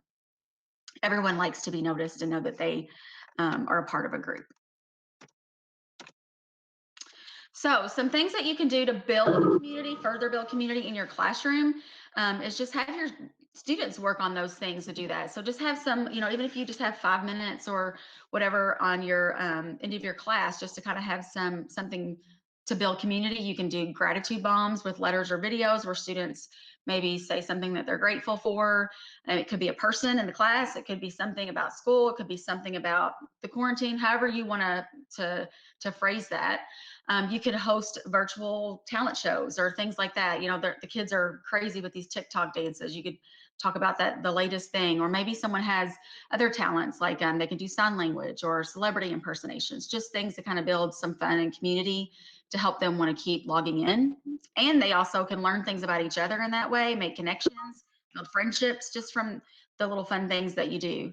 There are scavenger hunts that you can do. There's lots of resources and lots of Pinterest things on scavenger hunts to do with virtual classrooms. And there's a lot of virtual field trips out there now that you could do. And then you could always assign, if it's an English class or something, they could write a blog about it. So you could extend that activity into a writing assignment or something like that. So those are some things that you can do. Share work. The things that you're working on in class, if you know you've got some really great products, share them with the school community, share them with the classroom. Maybe you have a class social media account, or your school does. Things like that to kind of highlight those things. We don't have the bulletin boards that we have at school. We don't have the honor roll list and things like that. So things that you can do to kind of highlight students' work, that always makes students feel good. You could create a class hashtag that's just for that class. That kind of makes them feel like, oh, this is just our hashtag. And if they are involved in something, they can use that. And you can use message boards for students to write messages to one another. Of course, we want to keep those positive. And if there's anything that needs to be dealt with on a message board, you want to get that down and deal with that right away. Any kind of misbehavior or cruelty or unkindness, you want to just kind of address that right away. And if it becomes a bigger issue, then you might want to reach out to a counselor or one of your administrators to help you with that, because that can happen. We don't want that to happen, but we know we're dealing with kids and everybody makes silly choices sometimes. We want to help them along with that as well. These are just other fun things that you can do to connect with kids. There was a lot of them. I was going to put them in a chart, but I just listed them here, and this will be available for you. But there's, you can have a, say, lunch break. Say if some of this, you can invite the kids. Hey, I'm going to do virtual lunch. We can all have lunch together and talk about this book that we're reading, or talk about this movie that some of us saw over the weekend. Just something to kind of connect. You can have the students teach the class, like teach them a talent that they know how to do or something. Host a Zoom, Skype, FaceTime karaoke, things like that, that maybe you could do during your lunch break or office hours or at the end of class, just to kind of add some connection for your students. One that I really liked was this Mundane Monday newsletter, where students share the most mundane thing that they did that day or week. Just something different, you know, different than a highlight or a low, something that they can talk about that maybe was just kind of blah. And you can make it funny. And then online improv there's a lot of Google improv games that you can play, and fun ways to get people interacting and laughing together. Of course, laughter is always good for any of us. So having some time to just do that and be real with each other, it can go a long way. All right, so kind of wrap up a little bit and leave some time for questions. But remember, you all are not alone. This is a lot to take on, just teaching your contents and your standards, and then trying to figure out how you're going to connect with kids. That's a lot of things that you can do. Just try one thing, see how it goes. And then maybe the next week, try something different to build community in your classroom, to build a connection with your students, and reach out to your counselors or your youth service center. If you have a student that you feel like just needs support, they're not connecting, they're not engaging. And then also take care of yourself. You know, if you're like me, I feel like I'm working more hours now than I do when I'm at school, because there's no like break, and then there's all this extra stuff trying to prepare. So try to find a balance, take care of yourself, go out for a walk, do something you enjoy, spend time with your family, and just make sure that you're, you know, taking care of yourself as well. So I know that was a lot and I talked fast. Are there any questions or other great ideas that anyone would like to share? There were lots of conversations going on as you were talking, and we can go back and look at those. One of the things we were talking about, and I kind of got into the conversation, we were talking about the compliments with students, and when you're giving feedback, to make sure you keep a lot of positive in there. And somebody mentioned the compliment sandwich, where you start with a compliment, you give them the criticism or whatever they need to work on, and then you give them yet another compliment on the other side of that. Yes, great idea. And kind of squish it in there. Really like, you had so many resources in there. Highly recommend go back and check those things out. One of the things on my team, I think, just because there were so many modeling things you talked about where it's so important for us to do it. And I think at the district level, one of the things we have done and started recognizing teachers and other people in district is sending out the virtual yes cards. You've probably seen them on Twitter, but do that for your students. I'm going to shout out my wife a little bit. She had done that for some of her students last year and sent them actually something in the mail. And it was just amazing for middle school students. They're like, oh, I got this in the mail. And yeah, and then it was, of course, it was showing up on social media. So it's just the little things when you do have that time. You were talking about making the Google Meet, make it open, send that invite, because maybe like, oh, well, she doesn't want to talk to me. I know she's there, but let them know you are there. Set a time up for them. That was a great idea. I really liked that.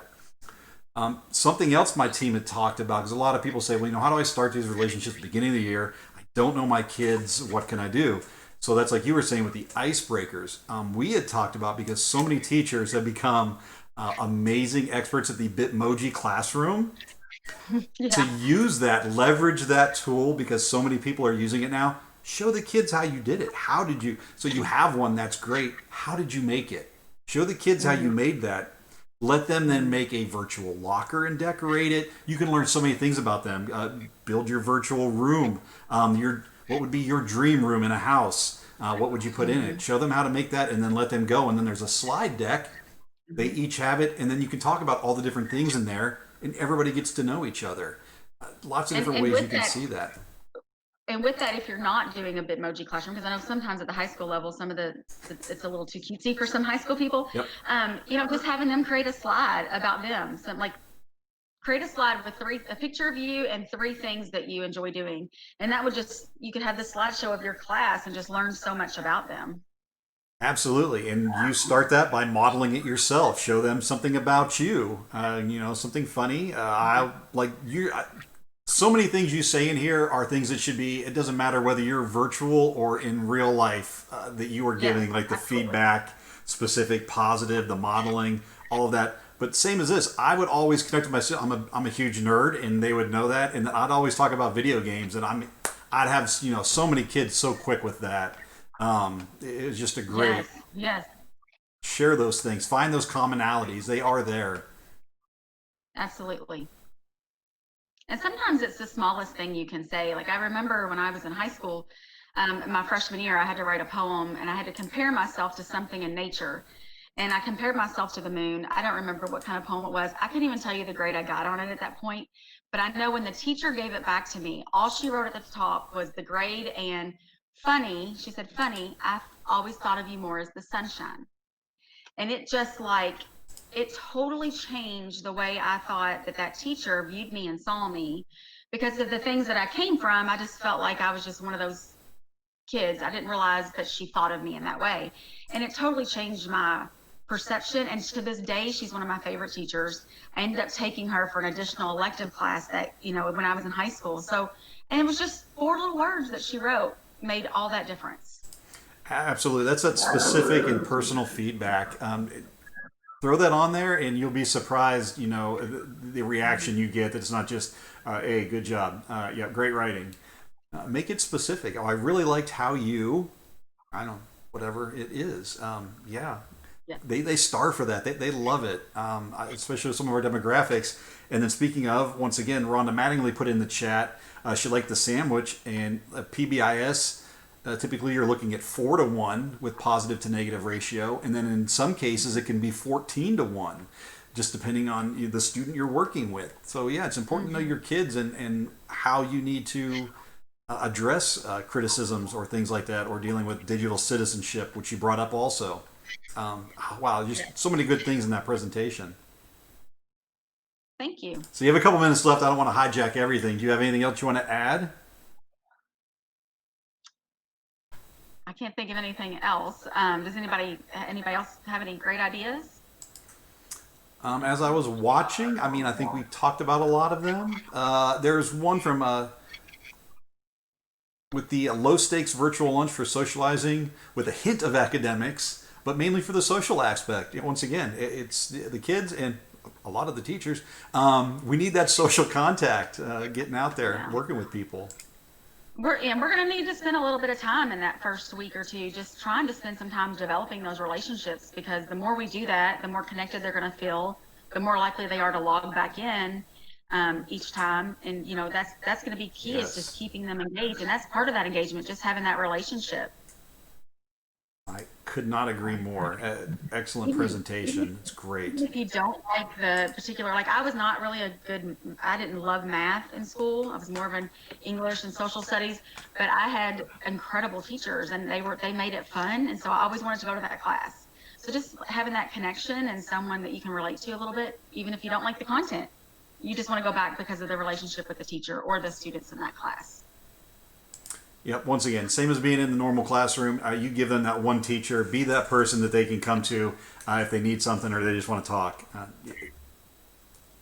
It can only help you. And like you were saying, 4 years into the future, those positive connections will last. All right. Yeah. Any final words, Jamie? No, I thank you all for your time. I wish everyone the best of luck in NTI, and I know that it'll be great. And I think the kids are looking forward to getting rolling again. So that's exciting. Absolutely. All right. Thank you, Jamie Goldsmith. That was excellent.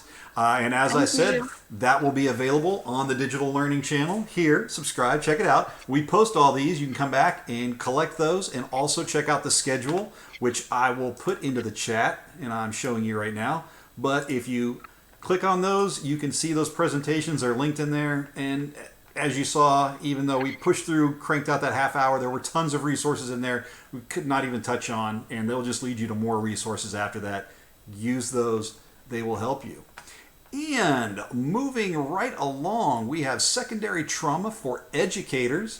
Looks like with Jennifer Beasley and Tangy Jones. How do I say that name, Miss Jennifer? I don't want to get that wrong. Hey, I'm Jennifer. Yeah, that's Tangy Jones. Tangy. So Tangy is a rock star. She's helping me out with the chat. Excellent. Yeah, she's helping, as is Terry Kendall. I'm really grateful for both of them. Well, excellent. It's great to have someone in the chat. I'm Jim Unger with JCPS Digital Innovation. I've got a couple of helpers in the chat also. They've been admiring my shirt all day today. But are you wanting to present your screen?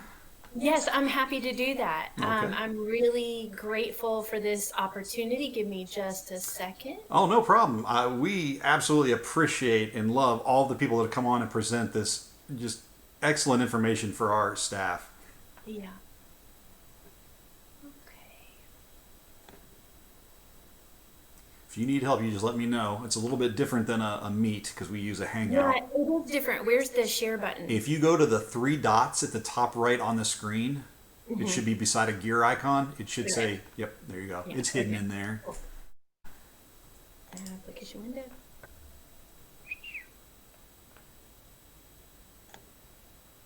Lots of people saying hi in the chat. Remember, if you have any questions, as we said, we have teams of people in the chat dealing with those questions. And then I can also ask our presenter and put your name in there, say where you're from. A little shout out. See some Lassiter. I see lots of substitutes in there. Lots of love there. I see some Zone 2 crew, right? I see Yay, Blake in all right. there. Super glad Hard to stern. see everybody. Super glad to see everybody from the Zone 2 crew. All right, so without further ado, let's get going. All right, it is all you. If you Hey. would hit the closed caption button for me, and then I'll leave you alone, I promise. Until I Please interrupt tell you me again. if there's anything at all I can do differently. I'm happy to help. All right. So I'm Jennifer Beasley. I want to talk a minute about trauma. I was so excited to come on after Jamie because she was talking about the importance of a positive connection to an adult. And if anything, this talk today is going to kind of underscore the importance of that. Never underestimate the power of your connection with your students. It's crucial. I've also been really excited over the past couple of weeks with all the PDs that have been offered to see the importance of trauma informed and trauma sensitive education. So just as a brief review, I'm going to define trauma. Trauma is an event or series of events that threaten an individual's life or safety or the safety of someone that they love. That can be a one and done kind of event, something acute like a car accident, or it can be something that is ongoing. Or chronic. Complex trauma is more kind of the interaction of the nature of the trauma with the child's life and how they perceive it. And I think that's a really important point because trauma really does depend on very much on the person. People are very resilient. I know we hear that a lot. Kids are resilient, but it also does matter what kinds of supports that they have, what kind of experiences they have had earlier in life. But the key issue is that availability of help and support. So when there's help and support, someone can go through a difficult experience and it might not actually kind of rise to the level of trauma. These are some examples of traumatic events. I did mention car accidents, but things that are more pervasive, like abuse or neglect, are also traumatic events. I know that we have kids who have lived through war and other community violence. These things are also traumatic. Given that we're living through two different epidemics, those can also be perceived as traumatic. But remember, it's all about someone's perception. I know that the children that I work with who have a caregiver who is a first responder are having a much different experience right now than my students who I work with who don't have a parent who's a first responder. I'd like to talk a little bit about ACEs, and I know shout out in the screen if you've heard a little bit about this and know a little bit about this. The Adverse Childhood Experience Study is just such a groundbreaking piece of scholarship. In the mid-90s, the CDC and Kaiser Permanente, the healthcare giant, identified an exposure that dramatically increases the risk for 7 out of 10 of the leading causes of death in the United States. And here I'm actually quoting Nadine Burke Harris because I love that specific intro because it's just such a thing that blows you away. 7 out of 10 of the leading causes of death in the United States, they are all linked to, you guessed it, childhood trauma. So adverse childhood experiences would include things like what I showed you on the list, but this particular study looked at substance abuse in the household. It looked at abuse or neglect. It looked at having an incarcerated family member, having a household family member who had a mental illness or attempted suicide. And it's really interesting because in this particular sample, it was a sample of 13,000 adults in their 50s. So they are recollecting some of their experience. They had one in 8 of those people had 4 or more ACEs. And this is super important because if you've had 4 or more of those adverse childhood experiences, you have a considerable higher risk of depression, which might be expected. But here's the unexpected bit. You have a higher risk of heart disease, of cancer, of chronic lung disease, liver disease, skeletal fractures, and asthma. So really, one of the things that we're learning is that trauma doesn't just change one's brain. It really changes the very architecture of the brain, and it also has these important health implications. If you'd like additional information about the questionnaire itself, or if you'd like information, maybe more information about the implications of these topics, I'd like you to go ahead and take a look at those links. I also have links in the notes portion of the slideshow, which are also great. And in the notes for the slideshow, I also reference Nadine Burke Harris's amazing book, The Deepest Well, just an astonishing and so readable description of ACEs and their impact, and her incredible work in California, now as the Surgeon General of California, to really not just mitigate the adverse childhood experiences and mitigate their effects, but also to really just flat out stop them. She's a really incredible person. It's also important to note that, I'm going to back up a minute. It's also important to note that the ACEs have a dose response. So the more ACEs that you have, the higher your risk for health outcomes. So while this study was done in the 1990s, there was a study done in 2020 across 14 different states, and it actually found really similar outcomes. And in fact, depression you had double the risk of depression, and again, increased risk of those other diseases that I mentioned, COPD, heart disease, et cetera. So this seems to be, I think, really important scholarship across time. All right, so racial trauma is an important piece as well to work on. Racialized trauma or race-based stress is this idea that individuals feel the effects of trauma when they're dealing with day-to-day life, being part of the non-dominant culture, living in a society where the effects of privilege, class, culture, and institutional racism still pose a large amount of control over their lives and impact them negatively. The takeaway here is that many people in our society live with traumatic experiences every single day that are systematic or institutional. That we acknowledge this and accept it is the first step to making a difference. And I'm going to move into the Philadelphia ACE study, because one of the interesting parts about the prior study, the original ACEs study, it was done on a pretty homogenous group, and there was a high percentage of people that were white, college educated, a higher socioeconomic status. So leaders in Philadelphia really wanted to look at what's the impact in a more urban environment, what's the impact in a more diverse population. So what they did was they looked at a more socioeconomic and a racially diverse population to see how the differences would shake out. Also, you can't compare them head to head because there were additional questions added. So I'm going to flip to this. Some of the additional questions that were added are here listed on the screen. Because these were seen as really important pieces.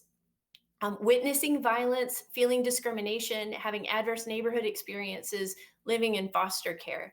So with these increased questions, researchers found some interesting results that 7 in 10 had one of the ACEs, again, based on these particular questions. I think the takeaway, again, you can't compare them wholesale, but it's important to note that the impact of ACEs is higher when kids are living in poverty.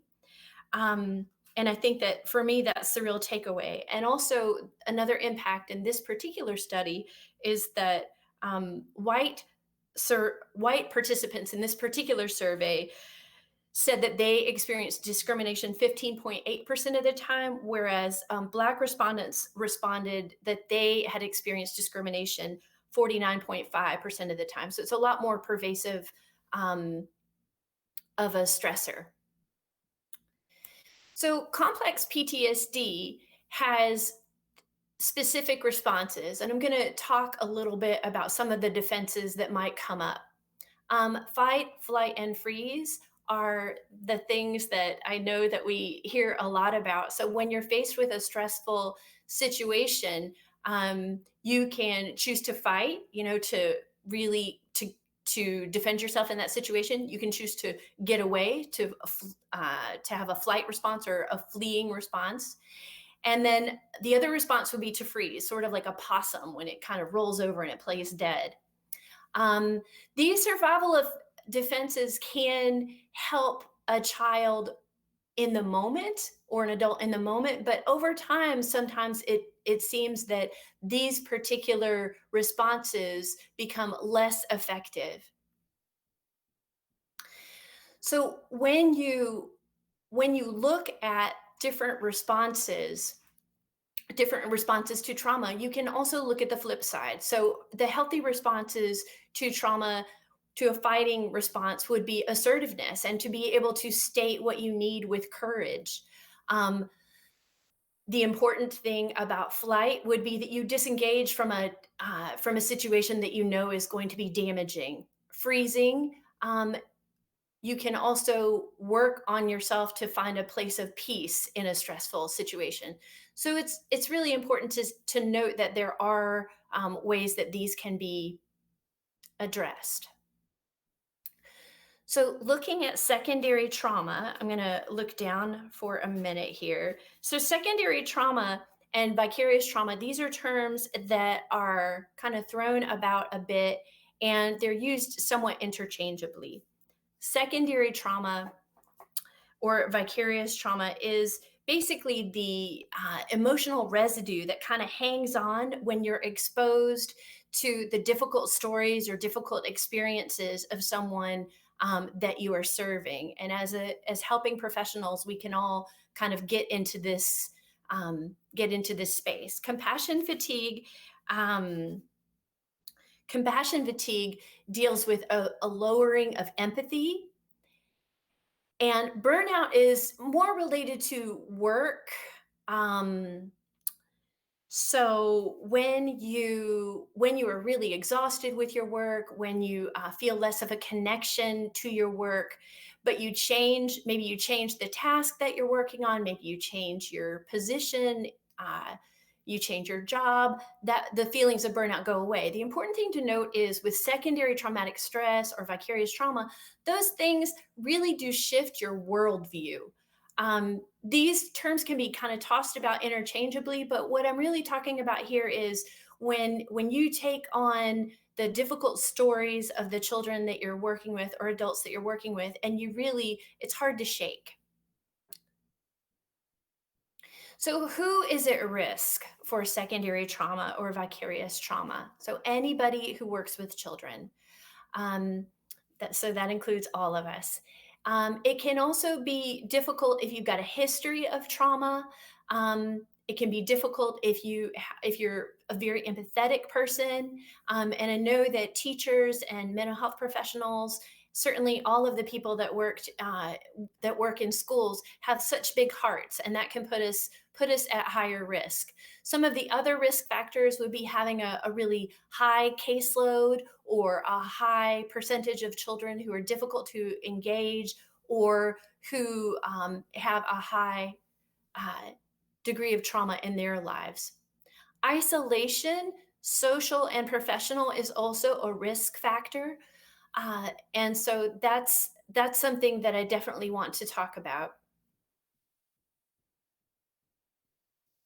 So symptoms, how do you know if secondary trauma or vicarious traumatization is something that's having an impact on you? So if you're having excessive fear or worry about something that you fear might happen, that's a sign. Having thoughts that kind of come into your head that are related to the traumatic stories that you've heard kids share might come into your mind, and you might not be able to shake those. Having fear in situations that other people don't really find disturbing can be another sign. If you're jumpy, easily startled, that can be a sign. When you get that feeling that you're a little bit removed from your students, you're detached, if you're feeling really angry or cynical, if hopelessness is something that you really can't shake, if your concentration is reduced significantly and your ability to make decisions is hampered, maybe you're struggling with decisiveness.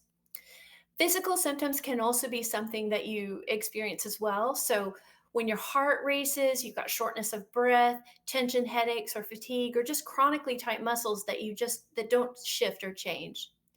Lifestyle changes can also be a sign that you might need some additional support. Difficulty sleeping, if you're over or under eating, if you find that you're self medicating with drugs or alcohol, one glass of something might not be a problem for you, but if you notice that you're drinking to excess or drinking multiple drinks every night, it might be a sign that you need some extra support.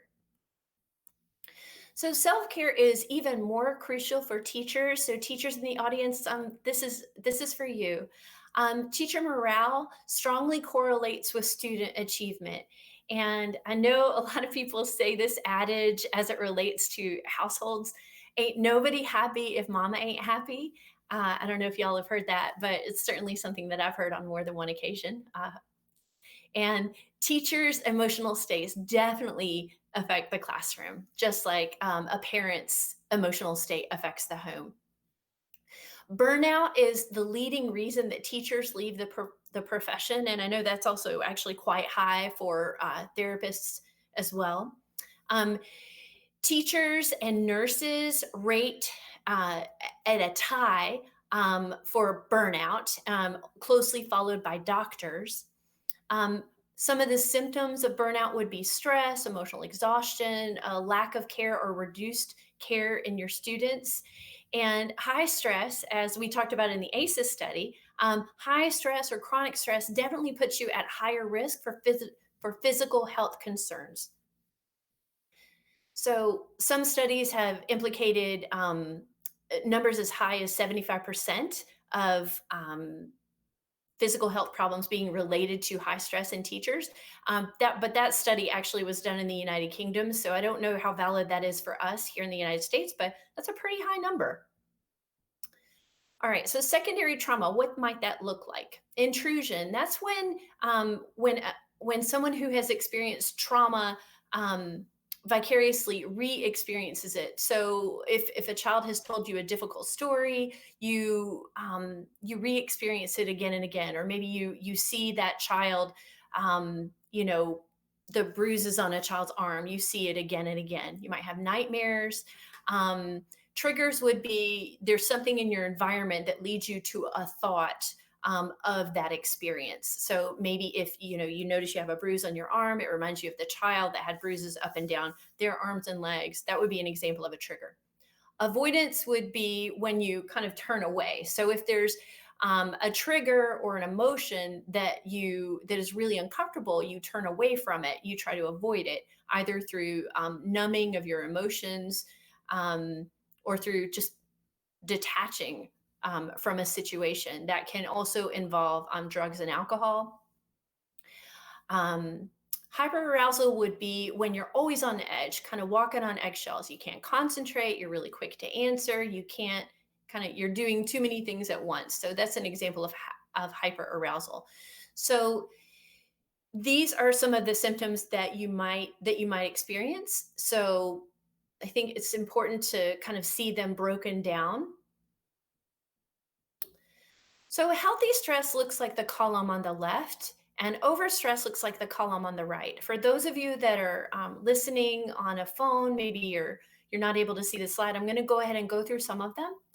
Signs of healthy stress include things like good concentration, clarity and confidence in your decision making, really clear in your thinking, effectively solving problems, planning, having long-term planning that feels effective, feeling concern and care for others, feeling cheerful, overall positive and enthusiastic, feeling a cooperativeness with colleagues, being able to give and accept constructive criticism.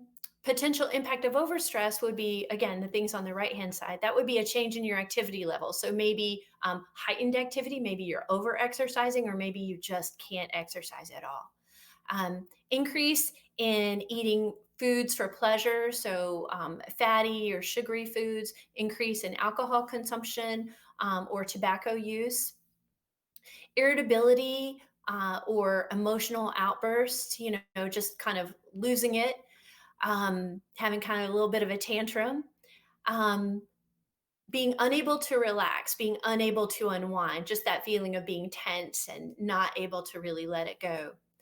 Worrying that your job performance is poor, crying, worrying, feeling angry frequently, having headaches, stomach aches, or tension, difficulty with memory or decision making, isolating, so distancing yourself from friends or family members, or not engaging in activities that previously you found pleasure in. So I think it's also important, while I know that that sounds like a whole lot of bad news, there's also the impact that trauma can have on you. Um, it's actually called post-traumatic growth in the literature. Compassion satisfaction is another phrase that you can hear, but it's that idea that you get fulfillment and growth from these experiences when you work with with a student who has a difficult situation, and maybe you're able to find a greater source of meaning in that, a greater source of hope and strength and resilience. Maybe you're able to connect that child with increased services, and this gives you an increase in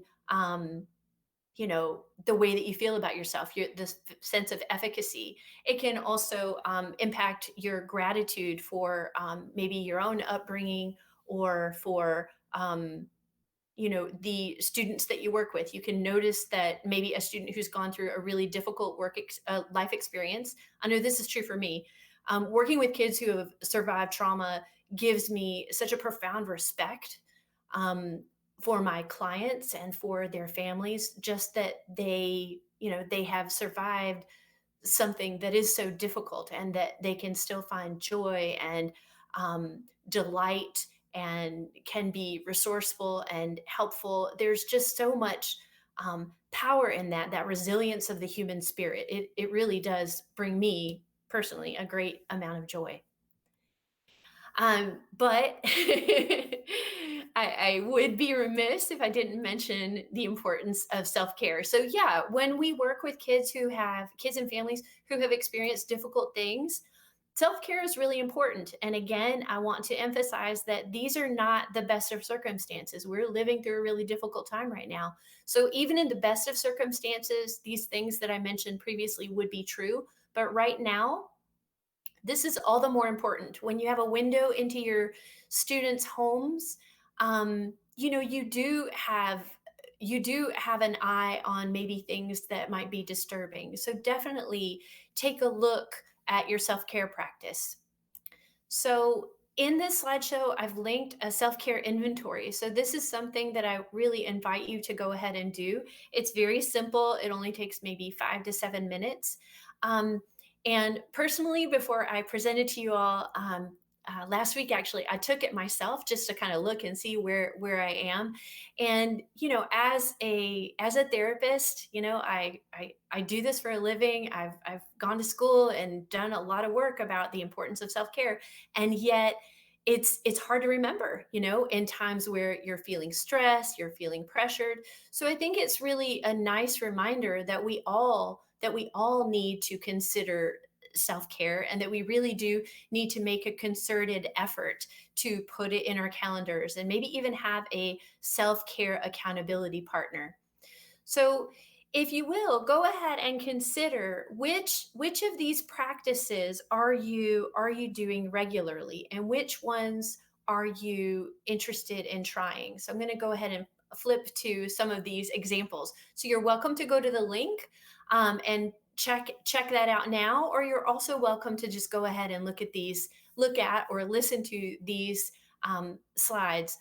So physical self-care is that care of the body. So that includes, wearing clothes that your body feels good in, getting lots of good sleep, quality sleep, having time for exercise, taking the time to move, maybe to take breaks, to eat well, to take deep breaths, getting proper medical care, and that might include that includes regular checkups, but it might include something like a massage or something else.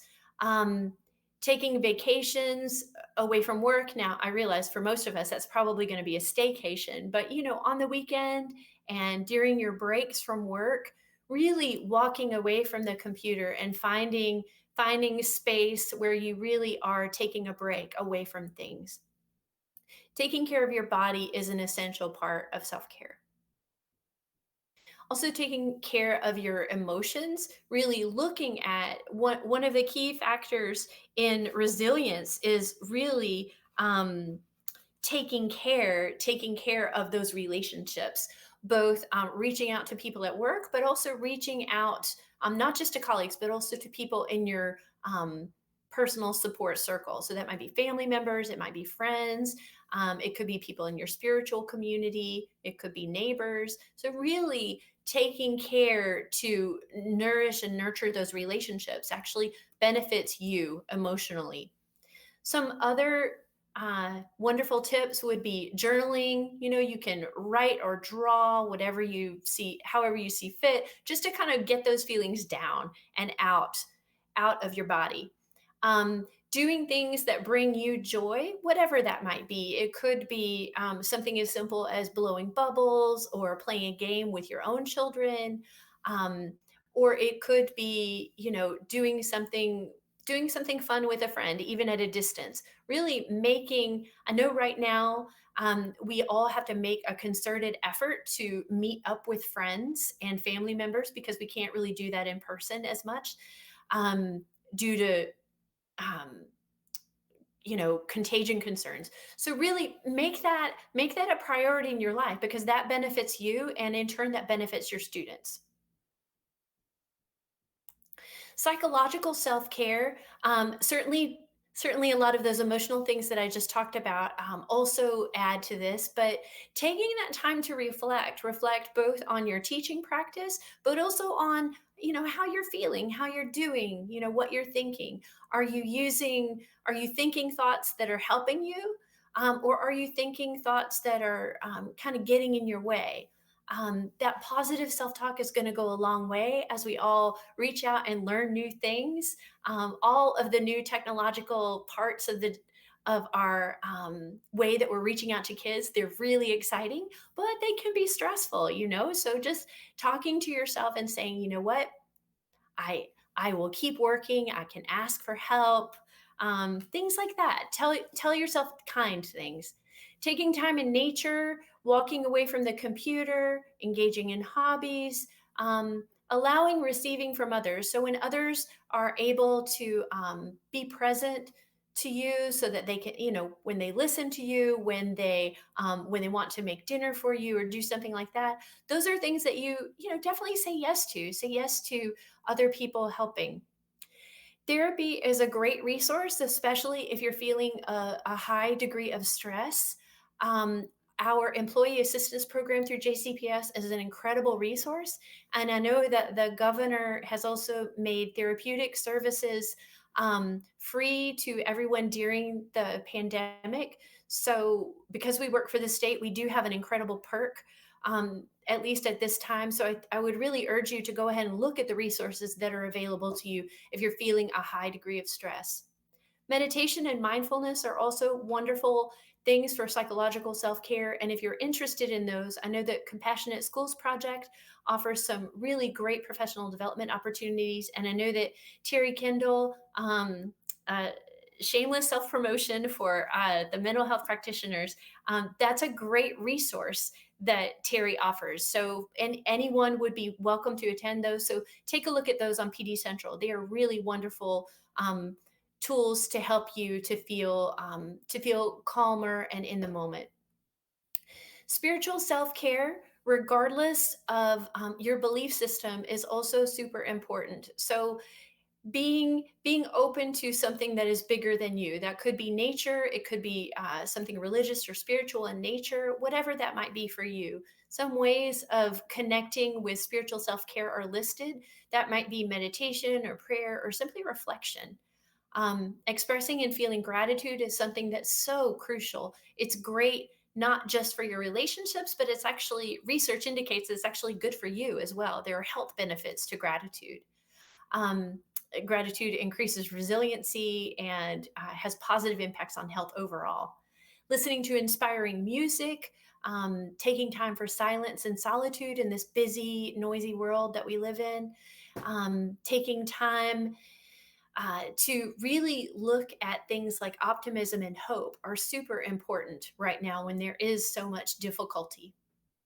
Having compassion towards ourselves and towards others right now and in the future, these are all really amazing things. Yoga and Tai Chi are great resources, and I know locally we have a lot of resources for yoga and Tai Chi. The Interfaith Paths to Peace offers a lot of free things during the lunchtime break if you're interested. Professional self-care is another Hey, crucial Jennifer. part of looking at vicarious trauma. You really want to Hey, pay Jennifer. attention. Yeah. I hate to interrupt you. We're a little bit past 2:30, and Shannon and Ronzel are here for our next presentation. Okay. If I'll give you like another minute if you can. Oh, thank you so much. Yeah, thank you. Wow. Okay, so we reduced this presentation, so I can see I need to maybe reduce it a bit more if we're going to fit the 30-minute time block. Professional self-care is crucial. Really upping your game professionally and finding that support when you're having a rough day, reaching out for help with your colleagues and coworkers, super, super important. There are other resources that are attached in this document. And I would be very, very thrilled if you wanted to reach out to me. My email is also listed. It's jennifer.beasley3@jefferson.kyschools.us. Happy to help. And thank you so much for your attention today. Thanks for everybody who helped. And thank you also later presenters for being patient. Sorry about the overage. No, you're fine. Thank you, Jennifer. That's such a good information. There was such good conversations going on about this. And that's excellent. And part of it is, of course, awareness and knowing about it. So that was great. Thank you, Thank you so Jennifer. much. Thank you so much, James. I appreciate it. All right, Shannon and Ronzel, thank you. My apologies. Yes, thank you. There's a lot in there that we can all benefit from. Good, good. Thank you. Thank you. Bye. All right, we're going to move right into our next presentation. I'm Jim Unger with JCPS Digital Innovation. We've got some helpers in the chat. If you have any questions, say hello, and I will turn it over to whoever is presenting their screen, and I see it there. Awesome, thank you. If you could hit the hide button on that after you get the captions on or before, however you want to do it, you are all over it. Amazing. Okay. All right. All right, Ronzel. I'm just muting my computer on another screen. Welcome. This is our second presentation of building relationships in the virtual classroom. So hopefully we do just as great a job as we did this morning. My name is Ronzel Smith. I'm an MTSS behavior resource teacher, and I will be co-presenting with Shannon Neighbor. She's also an MTSS behavior, culture, and climate resource teacher. Just to give you guys a brief, the components of MTSS is driven by data. We make all our decisions off of data, and that's the driving force in decision making under the MTSS framework. MTSS provides multiple levels of support for all learners. It aligns resources and support for students and teachers who deliver instruction, and addresses the social and academic along with emotional behavior support development. The MTSS departments of Jefferson County Public Schools is broke up into 3 sections. The first section is under the curriculum and design, learning, innovation, and that is the MTSS academic side. The last 2 branches are the under culture and climate. That's the MTSS engagement, and they really focus on those high yield pedagogy for student engagement. And they work with your teachers to develop engagement strategies within the classroom. The last is where myself and Shannon are currently resource teachers. It's the MTSS behavior. And we focus on PBIS, restorative practice, PBIS and restorative practice, along with improving the climate and culture of the schools and our district as a whole. The MTSS department is led by Dr. Naomi Brahim, and the behavior support supervisor is Ms. Sandra Hensel. Our overall superintendent over our division of culture and climate is Dr. Katie DeFerrari. Each zone has their own resource teacher, has an engagement resource teacher, along with the behavior resource teacher. Our learning intentions today. We will discuss ways to build meaningful relationships with your students the first week of school and how to maintain those positive relationships throughout the school year virtually and start building those relationships and high expectations for when students return back to our buildings. Strategies to build classroom communities and relationships. Circles, small group interactions, meet the teacher, literature stories, virtual field trips and games, and personalized feedback. I bet you guys don't realize what the first virtual Zoom call was. It was the Brady Bunch, the intro to the Brady Bunch, okay? Building relationships. Circles, emojis, Google Forms are great ways to build relationships with students during our NTI process. Virtual circles. The virtual circles, there can be no vulnerability without risk. There can be no community without vulnerability. There can be no peace and ultimately no life without community. If you think of a circle and students within a circle, think of sports. Think of when we're meeting in social gatherings. I was at a ballpark this weekend and I did have my mask on and I was quarantining, but people were gathered around a circle and they were social distancing. But that's a way that we all can have an equal say and an equal voice. There's no hierarchy in a circle.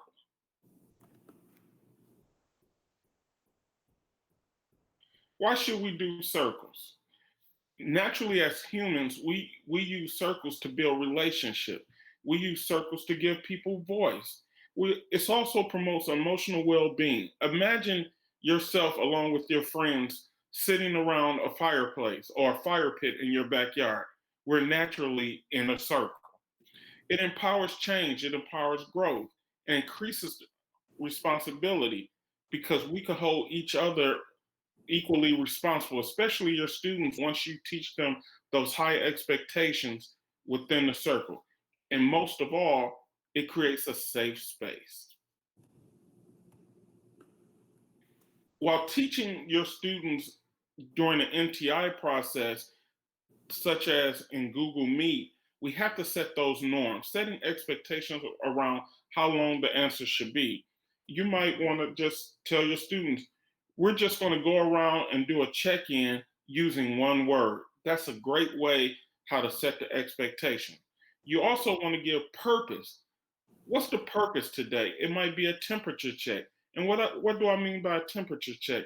You just might want to go around that circle and just to see how kids are doing.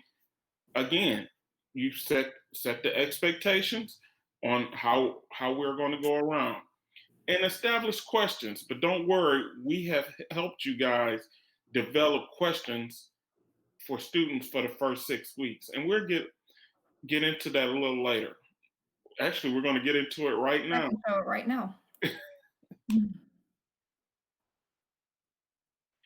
If you notice, we developed the questions for the first 6 weeks. I think the first week is introducing circles to students. This is a great chance to introduce your expectations as a teacher and embed your virtual expectations with your expectations when we come back into the building. The second week is just a check-in circle and getting acquainted. And for example, the third week is storytelling from our lives. And don't worry, the questions are set, and we went through and made sure you can use these questions from kindergarten to 12th grade. You might have to change the wording a little bit depending on your age group and the maturity level of your students. When in your free time, I know the great people who are working behind the scenes have shared our slide deck with us, with you guys. And feel free to look at that video. It'll give you some great strategies on how to have circles in the classroom. One of the things that you guys can do is have a check-in, check-out. For example, I always use a temperature check of the weather. For instance, I might go around and say, hey, let's do a temperature check. A thunderstorm or a hailstorm being the worst, a sunny day, a little breezy being better.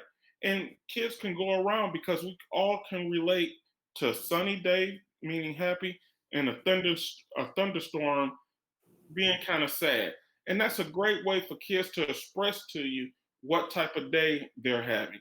But if you look at the links, you can look at different check-in methods and strategies that you can use in your NTI group, virtual group. Thank you, Ronzel. And speaking of thunderstorms, it's storming here, so hopefully it doesn't interfere too bad. Oh man, it's sunny and blue skies where I'm at. I'm getting a bad storm here. So this quote, they don't care how much you know until they know how much you care. This is so true. And what Ronzel presented with the circles and checking in, your students will really know that you care about them when you do those activities. So I'm going to discuss with you how we can build communities within our classroom. We are starting not under normal circumstances. We're all starting virtually. So normally you would have a back to school night where maybe the students would bring their school supplies. Elementary kids would be so excited to meet their teacher, to see their classmates, to see who's in their class. But this year we cannot do that. So here I have examples, we can't play it because the video is not working, of how to introduce yourself to your students and families. You want to, tell them about yourself, your favorite books, what you like to eat, maybe what you did over the summer. You can also there's examples of how to have the students interact with their classmates. They can create their own slide, their own video to introduce themselves. So we're going to have to be creative and build these communities within our classroom virtually, and it can be done. Giving personalized feedback to the students, that will encourage and motivate the students to participate in the lessons. And when you're doing these relationship building activities, you want to make the connections to the students. So maybe they told you that, the summer they played, we'll keep it with the baseball analogy, that they played baseball. So if you have any connection to baseball, maybe you can give them example of you didn't go to any MLB games, but this summer, but just try to make connections with them. They won't feel isolated, and it'll give clear communication between students and you. So personalized feedback will go a long way, and you can do that through Google Meet sessions. Small group interactions. So the first couple of weeks of school would have small groups. You would have them interacting with each other. This time, we're not going to be able to do that. So you can create breakout rooms using Google Meet. I know last week there was some videos on the NTI Learning channel of breakout rooms and how to set it up. This is just a quick overview of it. But allowing students to interact with their peers is going to be very important, especially during a time like this. They maybe have been isolated, and the only interaction that they have had is with their family. So they're going to be excited to come back to school, to see their classmates, to see their teacher, and allowing them to interact with each other is going to be very important. Creating a safe learning space, that will happen through these Google Meet sessions because it is set up to where now you can see all of the groups and actually know what they're saying, what they're talking about. So you want to listen in to their discussions, and that will help you get to know them as well. Storytelling, that we have over here podcasts for kids and Audible. JCPS, the students have free accounts. And storytelling is a great way to connect with each other. It connects our culture. Storytelling, it lets us, it's why we do the things we do. It's a wonderful way to build community, and it helps us see that we're not alone. In your teacher backpack, you have resources that you can use in your classroom that will address these sensitive topics that are going around in our world and in our own community today. We have to acknowledge what is happening in the world with our students. We have to allow sometimes for these difficult discussions, and pulling in literature is a great way to have these conversations. So here are links. And like I said, in your backpack, the Equity Committee has put in excellent resources for literature that you can use. Here we have Class Dojo for remote learning. I know that some of you, maybe elementary, I'm not sure if middle school would use it or high, but this is a great way to connect with your parents. And also for the remote learning, they have ways that students can connect with each other and their classmates. So I would definitely check out this quick 4-minute video, and it'll give you ideas on how you can use Class Dojo in the virtual world. Now, games are excellent icebreakers to start or end class with. They can be really quick, and it'll create a more relaxed atmosphere. So, especially the first couple weeks of school, you want to get to know your students get to know each other, and you can do this through games. Games help create a class community where students feel safe and comfortable, and you'll see engagement levels go way up. So I'm going to share a few games with you. The first game is called the Change Game, and you pick a person to be the leader, so a student in your class. Have everyone or maybe you do it first to model. Have everyone focus on the leader for 5 seconds, then the person will walk off the screen and change 3 things about themselves. You'll have to set the expectations around it. When they return, the others will guess what they've changed, and the students will really like that. The second game that I'm going to share with you is a scavenger hunt. So you can see this is on letter T. Use this online spinner, and they would go around the house and find something that they have that starts with the letter T. And when they come back on their screens, they can share what they have found. Now you have to let them know it's okay if they don't want to participate or if they can't find something. We don't want to force our students to participate in a game that they don't want to.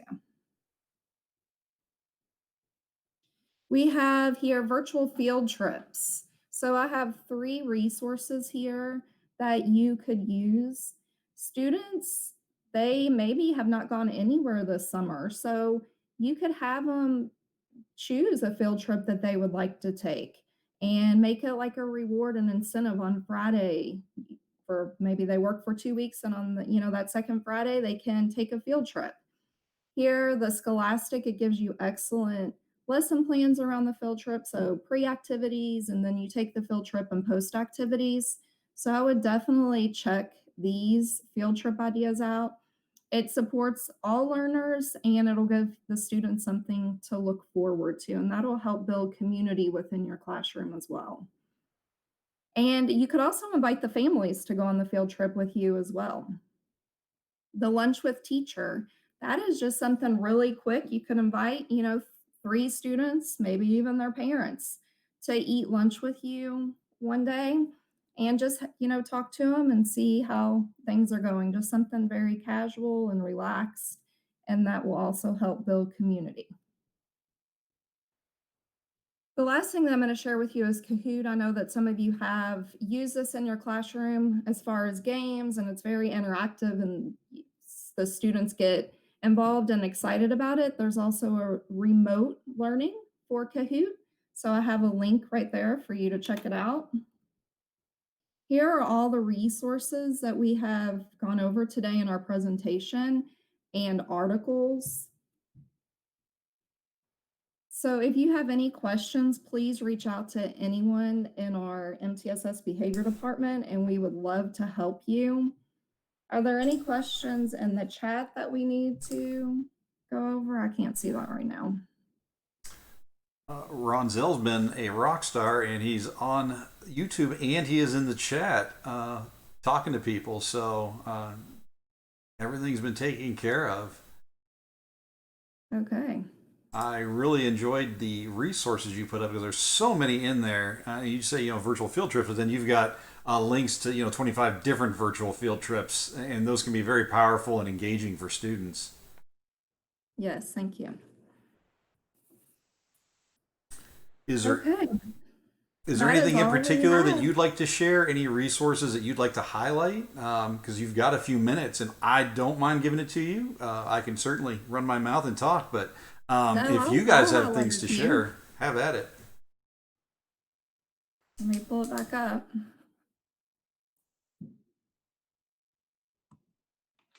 Ronzel, is there any that you want me to click on or do you? I think I just want to focus on the virtual circles and just building the relationships online. This is a great way through virtual to start teaching your classroom expectations along with your virtual classroom expectations.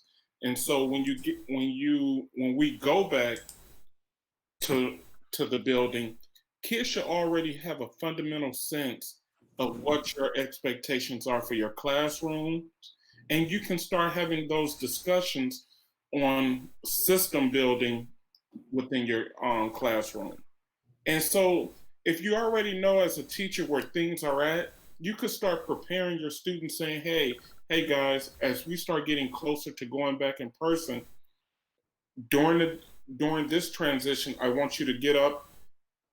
I will call you by this row and you can get your folders. So we have a little time built in into our lives right now to start really teaching those systems so we can actually have a smooth transition back into the brick and mortar building. Because let's not forget, our students have been out and some of them have not been on a routine since March. So let's start building that routine within them. Yes, that routine is going to be so important when they start, when they go back. And today, I know this morning and this afternoon, our department had virtual trainings on circles and they really gave great ideas and how it works in your class. I would definitely check out those virtual circle trainings that were done this morning and this afternoon. Yeah, that's excellent. I love that point of, preparing students for when we go back. I mean, we know at this point, we have no idea when that's going to be, but set those routines up. Try to make your virtual classroom as realistic as possible. I think that's one of the things with NTI 2.0 is they've looked at building schedules a little bit more consistent across the board, and that's going to set those routines up. Because, yeah, like you said, it really was chaos we were all thrown into back in March, and as you were saying, that's really troubling for the students, for the children. Yes. So I really like that idea of starting to build the that. podcast for kids, because we had talked about storytelling, and I think that is really important to bring in now, more than ever, is to be able to have these conversations and doing it through stories. So you have podcasts for kids, the 25 best podcasts are here. And then Audible. This one here, the Book Club for Kids, it's a free podcast, and there has been a lot of great talk around this one. The kids really like it, listen to it. Yeah, that's excellent. We have a couple of our team members that are really big into the podcast, so getting those at the kid level, and then that can always turn into a great lesson too, and have them create their own podcasts of issues in their area, their community. So those are excellent resources. And I liked how that took it to Common Sense Media. Just personally, I use Common Sense Media a lot. It's a great way to stay up to date. You hear about a new app or something out there, and you're like, what is that exactly? I have a 10-year-old, and he'll ask for something. I'll kind of go there to check it out. It's just a great resource for checking things out, movies, TV shows, apps on a device, games. It's a wealth of information. And then as far as digital citizenship, that was one of our main resources last year with digital citizenship. So that's a great resource for many tools. So thank you, Shannon Runzel. That was excellent training. And if everybody hasn't already, check out the schedule linked below, and it's been thrown in chat a couple times. I'll put it back in there in a moment. All of these are linked to the presentations you're seeing that have links to other materials in them. They're just a great resource throughout the day and throughout the 2 weeks that are blocked on there. Definitely check those out. And we have a couple sessions left today. We have stress management for educators is one I've been waiting on with Drew Biddle and Terry Kendall, and then bullying prevention supports with Steve Giddings and Brittany Knipp at 3 and 3:30. A couple minutes left. Obviously, if you haven't already, Digital Learning Channels where you're at, we take these live episodes. We've had a couple questions today about that. You can come back and watch the entire live. You know, you can skip through it, power of pause, where you want to go. You can hit the little button at the bottom. You can get a transcript, just read through it, find that spot you want, jump to that point. You can also, if you're subscribed, hint, you'll get reminders if you want to turn those on, and you'll find out when we take it, we break these up into pieces, bite-sized chunks, and we throw those back on the channel as well. There's hundreds of videos on there now. Check them out. It's a great resource. And JCPS Digital Innovation, the team I work with, we have Twitter if you didn't know about that and you're into that whole Twitter thing. You can find us at the hashtag JCPSDigIn or at JCPSDigIn. So if you're looking for something cool, technologically innovative, or you want to post something, tag us in it and we will shout you out. Some great sessions from earlier in the week. Mr. Morrison there. Another one there. Obviously got some green screen going on, I think. But lots of things. Oh, look at this. Let's rock and roll with the Digital Learning Channel. It's where you are now. So follow our feed. Throw some stuff on there. We'll throw you some love and retweet you out. All right. So, as I said, stress management for educators. This is great. We learned that there is good stress, and then there's bad stress, eustress versus distress, healthy stress, and overstress. So, how can we manage that stress and keep it at the good levels? That's where we have Drew and Terry. Well, I see Terry. Oh, and Andrew. Drew, okay, I got it. All right. Are in the box. How are you guys doing today? Doing solid. How are you? I am outstanding, loving it. No storms here yet. I knew they were coming, and somebody on our vast virtual network here was saying they were having some issues with their connection. So we'll see. We're looking good here so far, and I'm happy about that. So that has lowered my stress. Glad to hear it. That's awesome. Who's going to be sharing their screen today? So that'll be me. So I have the slides pulled up, and I am happy to share whenever you are ready. I am ready to hand it over to you guys. Okay. Gotcha. So let me see. Share screen. Let's see. Entire screen share. Gotcha. There you go. Should be seeing presents, right? Yep. Should be good. Am I coming through okay? I've been having issues with my connection today. No, it looks good. Nice and clear, and I hear you. Excellent. Glad to hear it. If you would hit the closed captioning at the bottom on that bar that pops up. Understood. Caption. Yep, there you go. And allow it to get your microphone, and it should pick up when you talk. Hello, then. hello. Yeah. There we go. Okay, so my partner Terry is having some issues unmuting herself. Uh-oh. She said she can't get it to go off silence for some reason. So You might want to, Terry, you might want to leave the Hangout, come back in and see if a pop-up shows up that says allow, and you have to allow it to use. Oh, she left. I think she's got it. We'll see. she will be right back. All right. Well, I'll let you go, and I'll interrupt if she jumps back in. That sounds great. So I'll start things off. I'm Drew Biddle. I'm a mental health practitioner with Monter Daniels Academy. I've been there since last October, and Yay! hey, welcome back, Terry. That was it. Oh my God, I was so confused. So Thank you. I was like, where is it? It's different from a me. All right. Can we take it from the top? yeah, that's totally fine. Totally, go ahead. All right. So my name is Terry Kendall. I'm not too tech savvy, obviously, but I am the lead support for mental health practitioners and specialists of mental health. Prior to this, I was a school psychologist for 25 years, most of that with JCPS.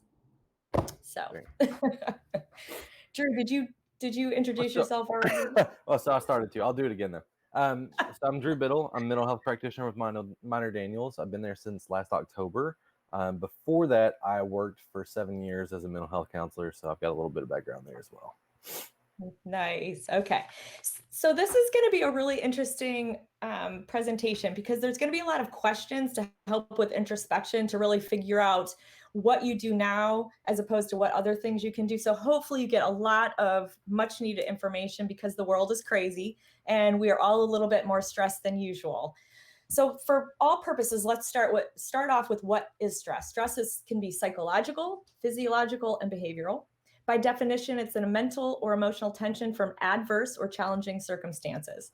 Now, what we do know is stress is universal. If you're human, you experience stress. It's just part of being human, and being human is hard. It's also subjective. So what stresses one person out may not necessarily stress another person out. And just as you said, it's necessary. I mean, you have to have something that gets you up and moving and going and doing. We can't be too slackers or we'll never get anything done. So it's based on interpretation of events. But however, the problem is if it's chronic and it's high a lot, it can impact our health. And we'll talk about that a little bit later. But for now, let's look at the sources. So can you just go back really fast? So yeah, so it can be financial, work, or relationships. So external sources, we all know. We all know what it's like to have financial problems or work stresses or relationship or even health challenges. But here's another thing that we don't always think about is that those internal sources, we have our own thoughts and our own stories. We can make events way worse than they are at times. And that's when we have control over those thoughts and stories. And we're going to talk about that a little bit more later. Okay, I'm ready for the next one. Sorry, I had my office mate distracting me. So our ancestors had some very real, scary physical challenges, such as fighting wild animals, probably fighting a lot more people than before. You know, it was just a more physical time back in the day. So our body has developed adaptive responses for this. Now, let's take a look just briefly about what happens when we get stressed. Our frontal cortex receives that information and we see it as a threat. The message then goes to the hypothalamus in your brain, which that regulates those hormones, cortisol and adrenaline. Now our heart starts pumping up to 400% increase. We become hyper alert. So our blood pressure rises, our breathing quickens, our eyes dilate, our muscles tighten, and our airways widen. Now the blood moves away from digestion. We don't need that. Skin and kidneys, because we don't need to eat. We definitely don't want to bleed too much, and we don't want to lose fluids. We need all of that. But the blood heads towards the muscles because that's where it's needed. Now our inflammatory part of the immune system revs up. It's ready to attack. Fat cells release more fat. Blood platelets turn sticky, so they clot better. So all of this is very physiological. Liver converts that glycogen, otherwise known as fuel, into glucose for energy. And here's our fight, flight, and freeze response. So a lot happens. Yeah. All right. Now on this slide, we notice a lot of those health effects that can happen.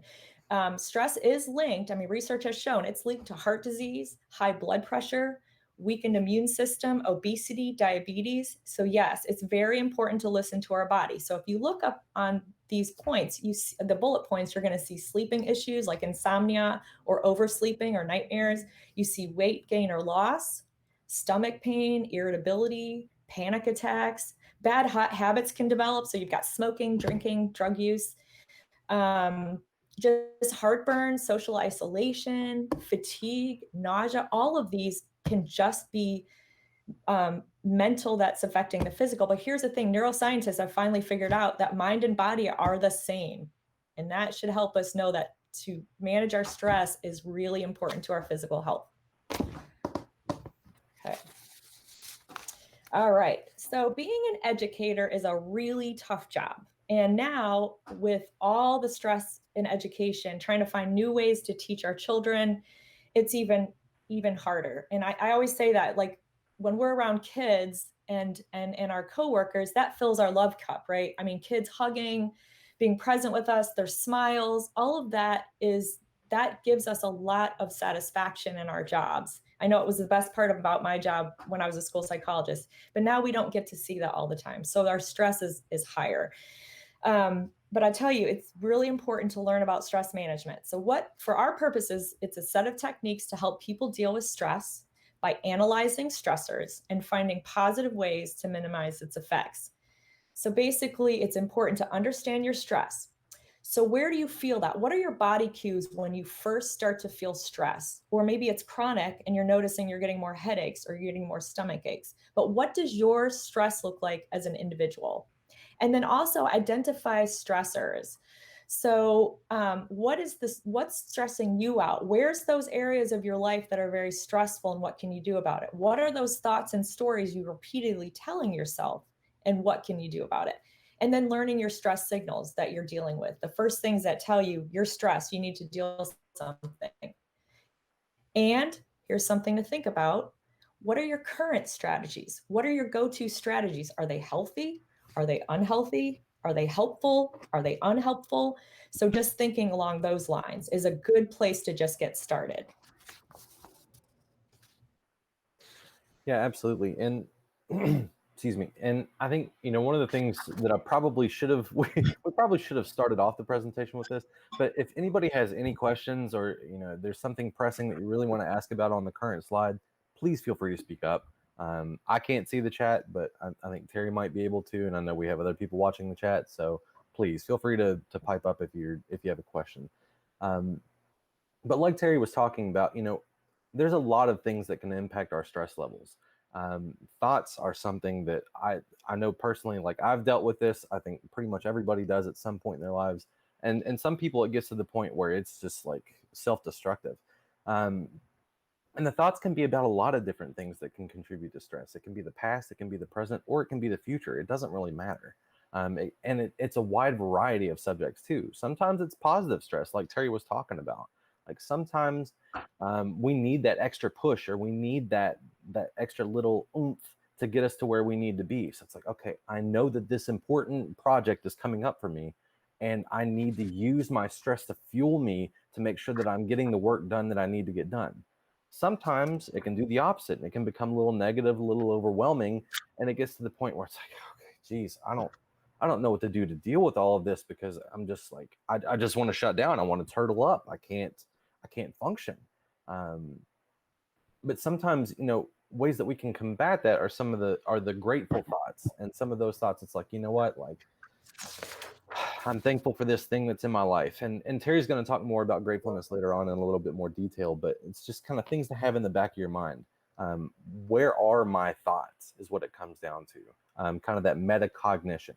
So thinking about your thoughts. And I think sometimes we don't always have the time to sit down and think about this stuff a lot because we have so much going on. We're a very busy culture. And so we don't always have the time to say, you know what, I'm just going to sit down and think about what I'm thinking. Like, that's not exactly a daily kind of thing for us, typically speaking. And so, but if we can pay attention to that a little bit more, and it can come from a lot of different places. You can notice, you know what, like, I'm not feeling the best. I noticed that I'm sick to my stomach today. Like, what have I been thinking about today? Oh, right, I've been thinking about this stressful thing that's going on. Oh, and right, and that made me think about this other thing. So if we take some time to kind of get out of our head a little bit and really look at what's going on with us, then sometimes that can help us refocus and decrease those stress levels some. Sometimes just taking a break, and sometimes depending on how intense the stuff is that's going on, Sometimes just taking a break and saying like, oh, I'm just going to walk away from this for a minute might not be enough.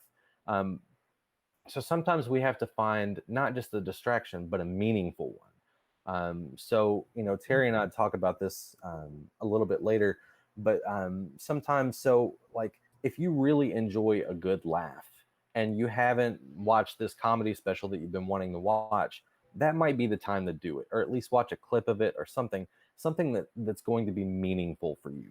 Makes a big difference. Or sometimes just doing something positive or productive.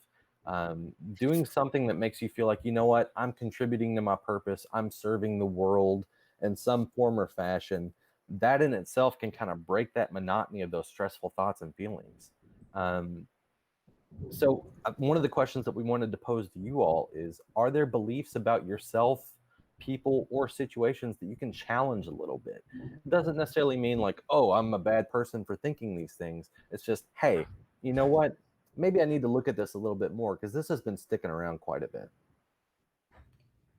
Feelings is another thing that I was hinting at before, where it's like, sometimes these can contribute to our stress. Sometimes these can alleviate our stress. And sometimes these are a warning sign that we're getting overworked or overstressed.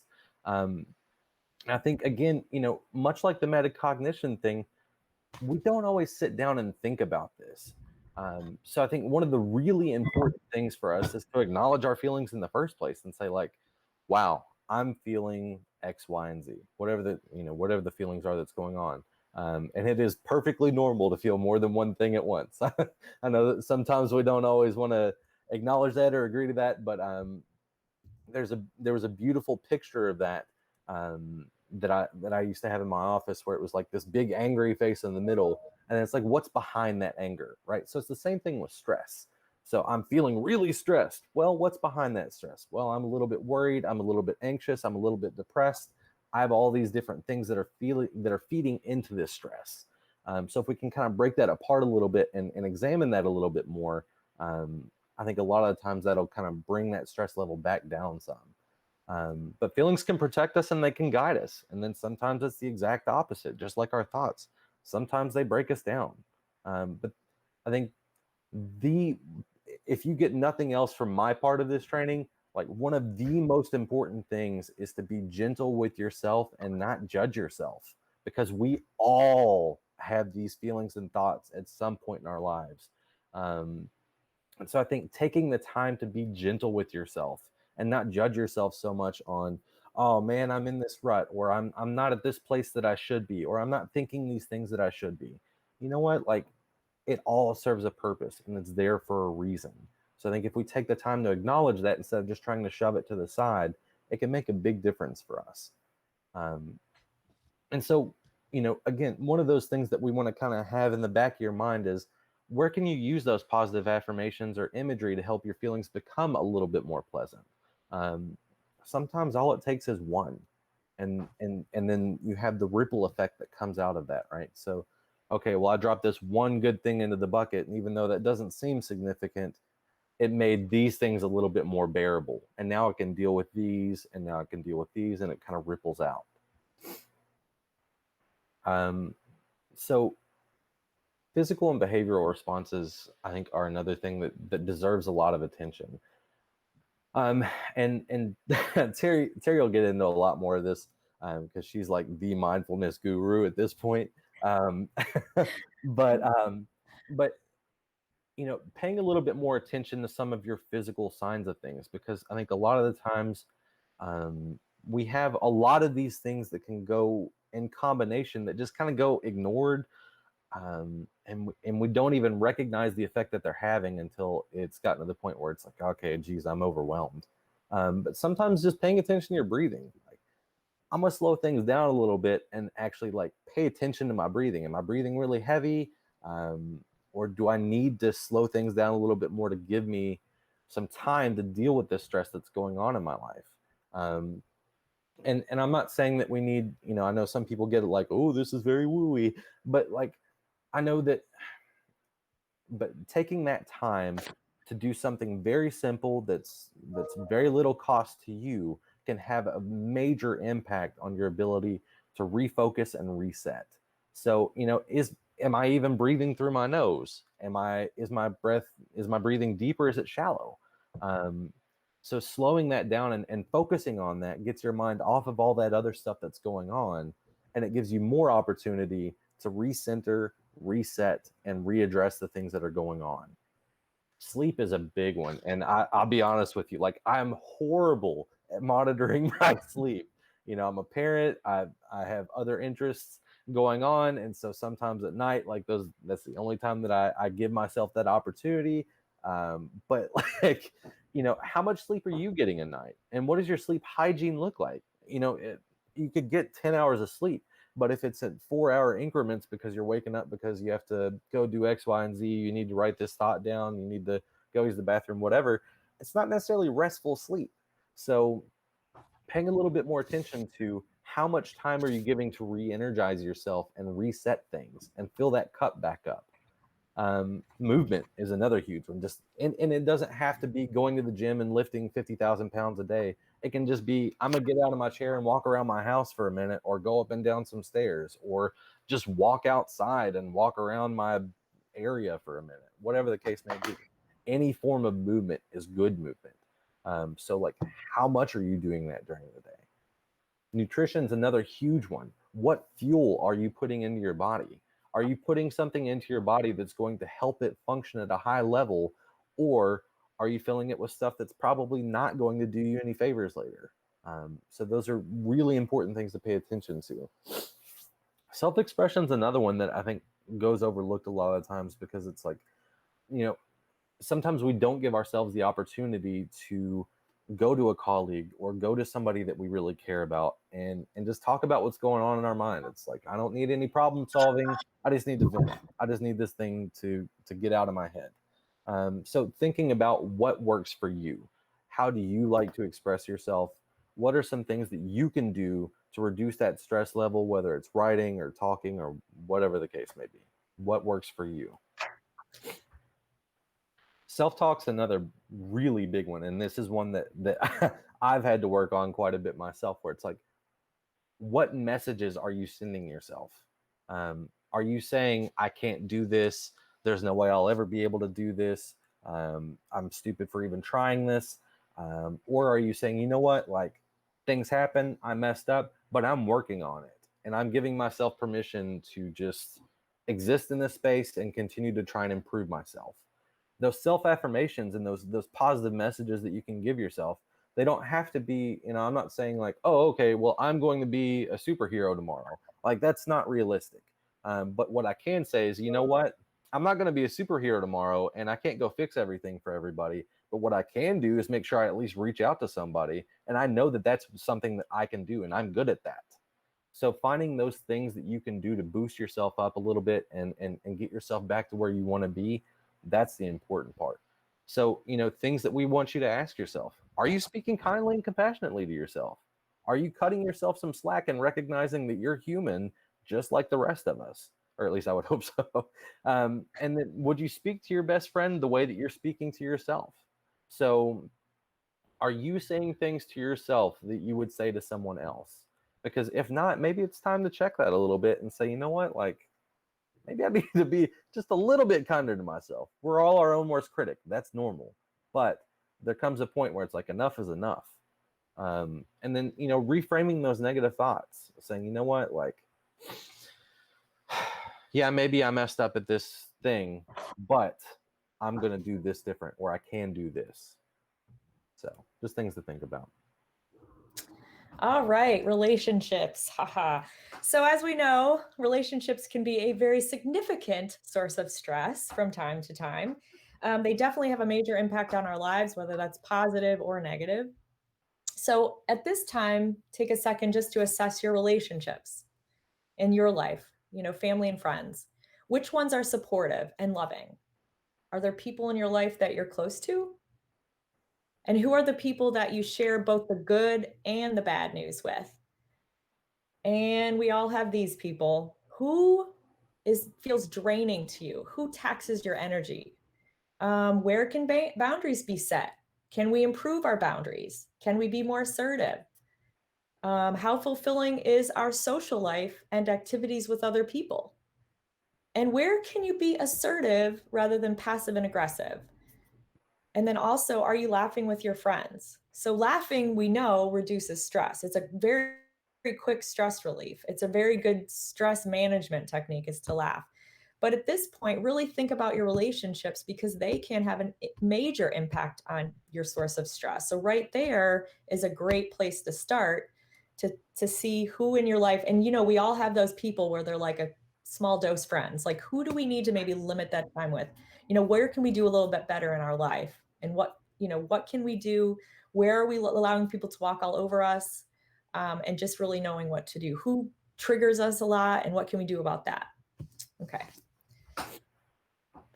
Oh, time management. Who here doesn't have like a huge to-do list all the time? And we know that if our schedule is too full or too unorganized, that can really stress us out.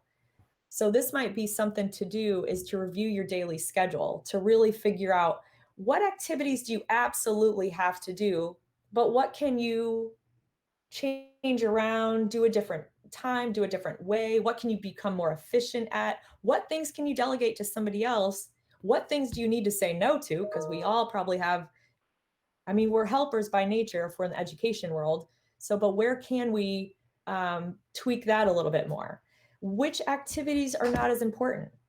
Which ones just take too much time and which we just don't want to do? And where can we be more efficient? And we all hopefully have at least one really super organized friend. So don't be proud. Just have your friend look at your schedule for suggestions. Sometimes if we can get out of that zone a little bit, that rut, and we can have someone else think outside the box a little bit better because it's not their schedule, but they can see something that maybe we're not seeing. So, it definitely, we are social creatures and we need help from time to time. So there's no shame in reaching out and asking for help. What can I do better? All right, positivity. We all know that sometimes we have a tendency to see either the glass is half full or half empty.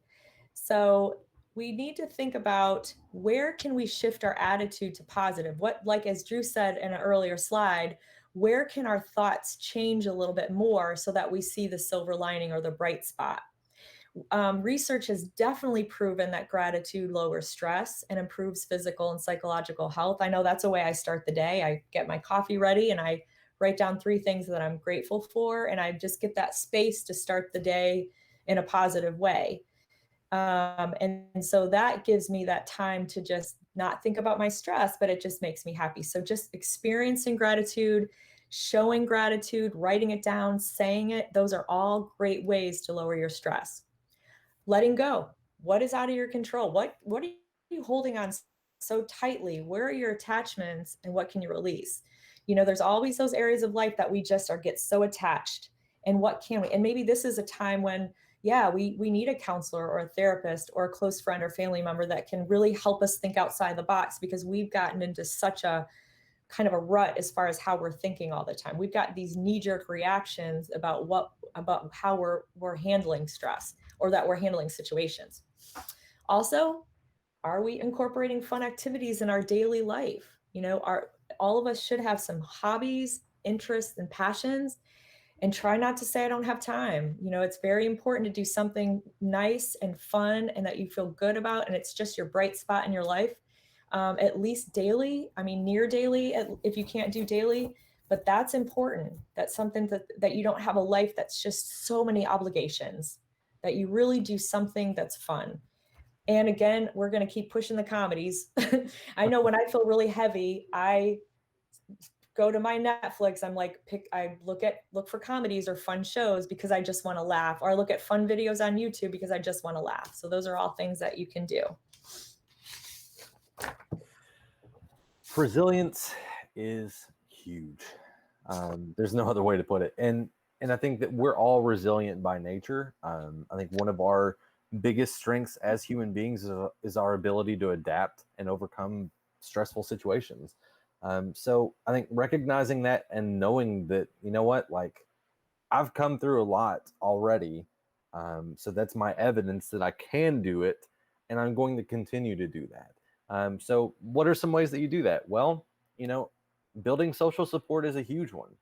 Build your network. Find some people that are supportive beings around you, that you know are going to be with you, and lean on them just like they would lean on you.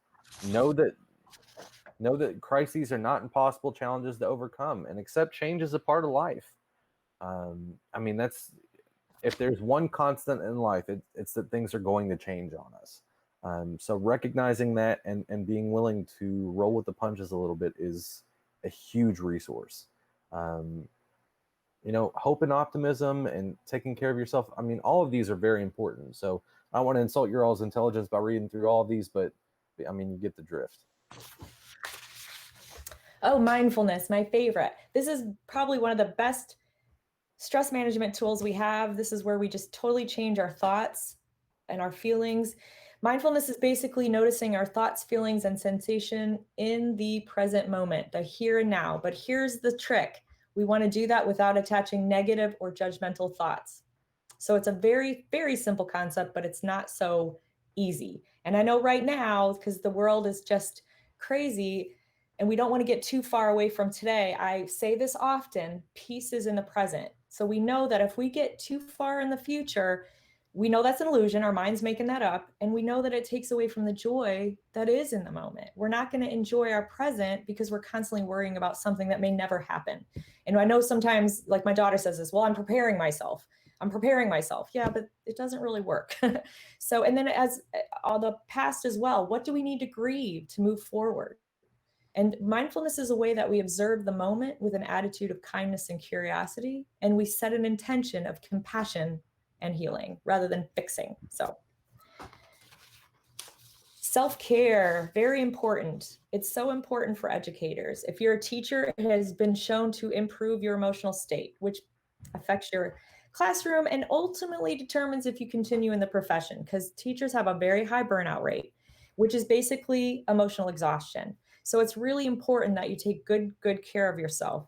And it's not always easy because you're drawn to a helping profession because you're a helper, but you've got to help yourself first. It's just like that analogy about the flight attendant telling you to put on your oxygen mask before you put it on anyone else. You can't give from an empty cup. You have to take care of yourself. And there's daily, it's really important to develop some sort of daily self-care activities. Like one thing I do is I try to go at lunch, like a 10-minute mindful walk, and I just breathe. I don't think about work. I don't think about what I'm worried about in the world right now. I just focus on my breath and my movement. And then when you want to think about self-care, you want to think about physical, emotional, spiritual, professional, psychological, and relationships.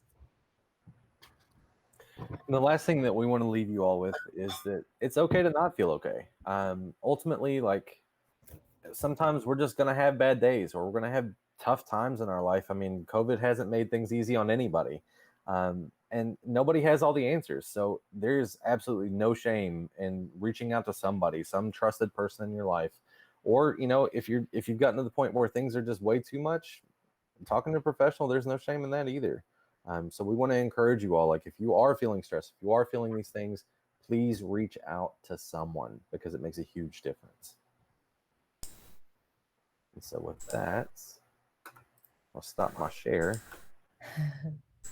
and ask if there's any questions.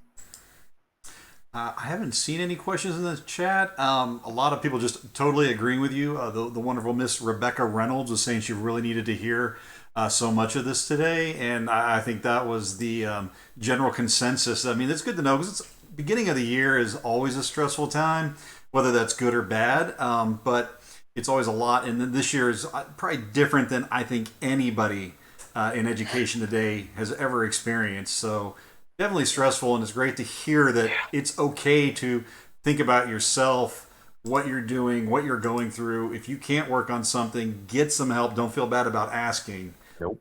We're a team, Right. and that's why we're on here. It's that support. Yes. Absolutely. We agree 100%.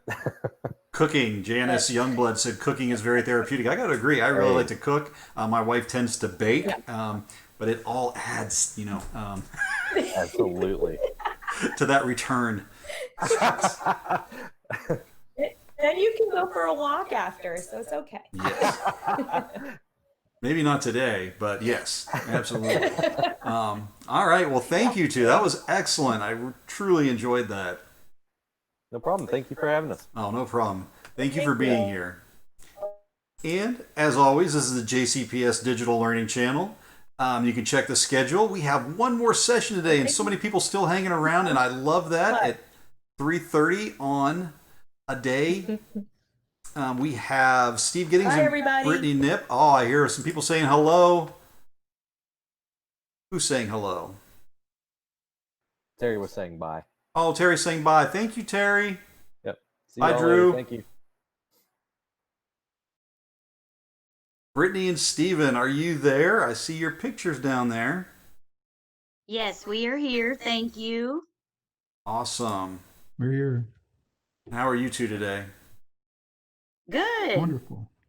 Are you being mindful? Keeping your stress managed? Absolutely.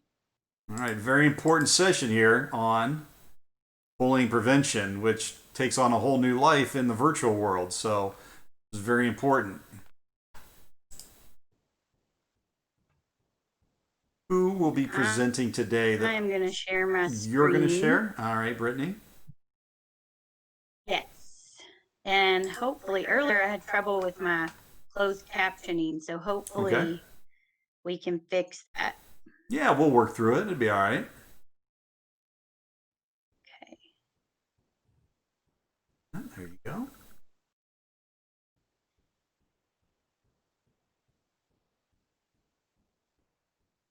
Okay, it says it's on, but I don't know that it is. Interesting. Check the position in And I this. went. There's a Okay. little drop down. Yeah, It click says on it's at that. the bottom. Extra large bottom. Yeah, that's good.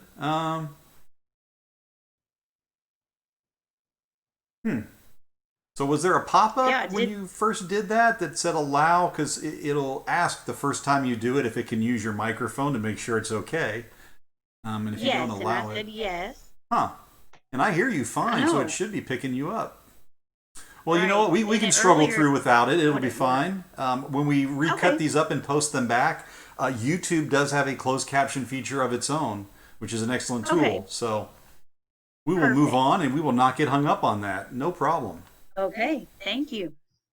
All right, well, we will go ahead and get started. As James said, my name is Brittany Nip, and I'm one of the bullying prevention resource teachers. And I also have Steve Giddings with me.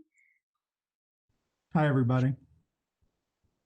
Steve is also a resource teacher, and we're going to talk about bullying prevention support.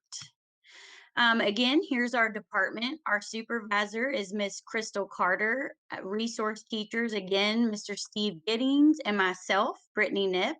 And then we also have a clerk, Mrs. Janet Young. And we have included our email addresses. If you guys ever need anything, please don't hesitate to reach out to us. We get back to you as soon as we possibly can, especially since we're not currently in our offices. Email is the quickest way to get a hold of us.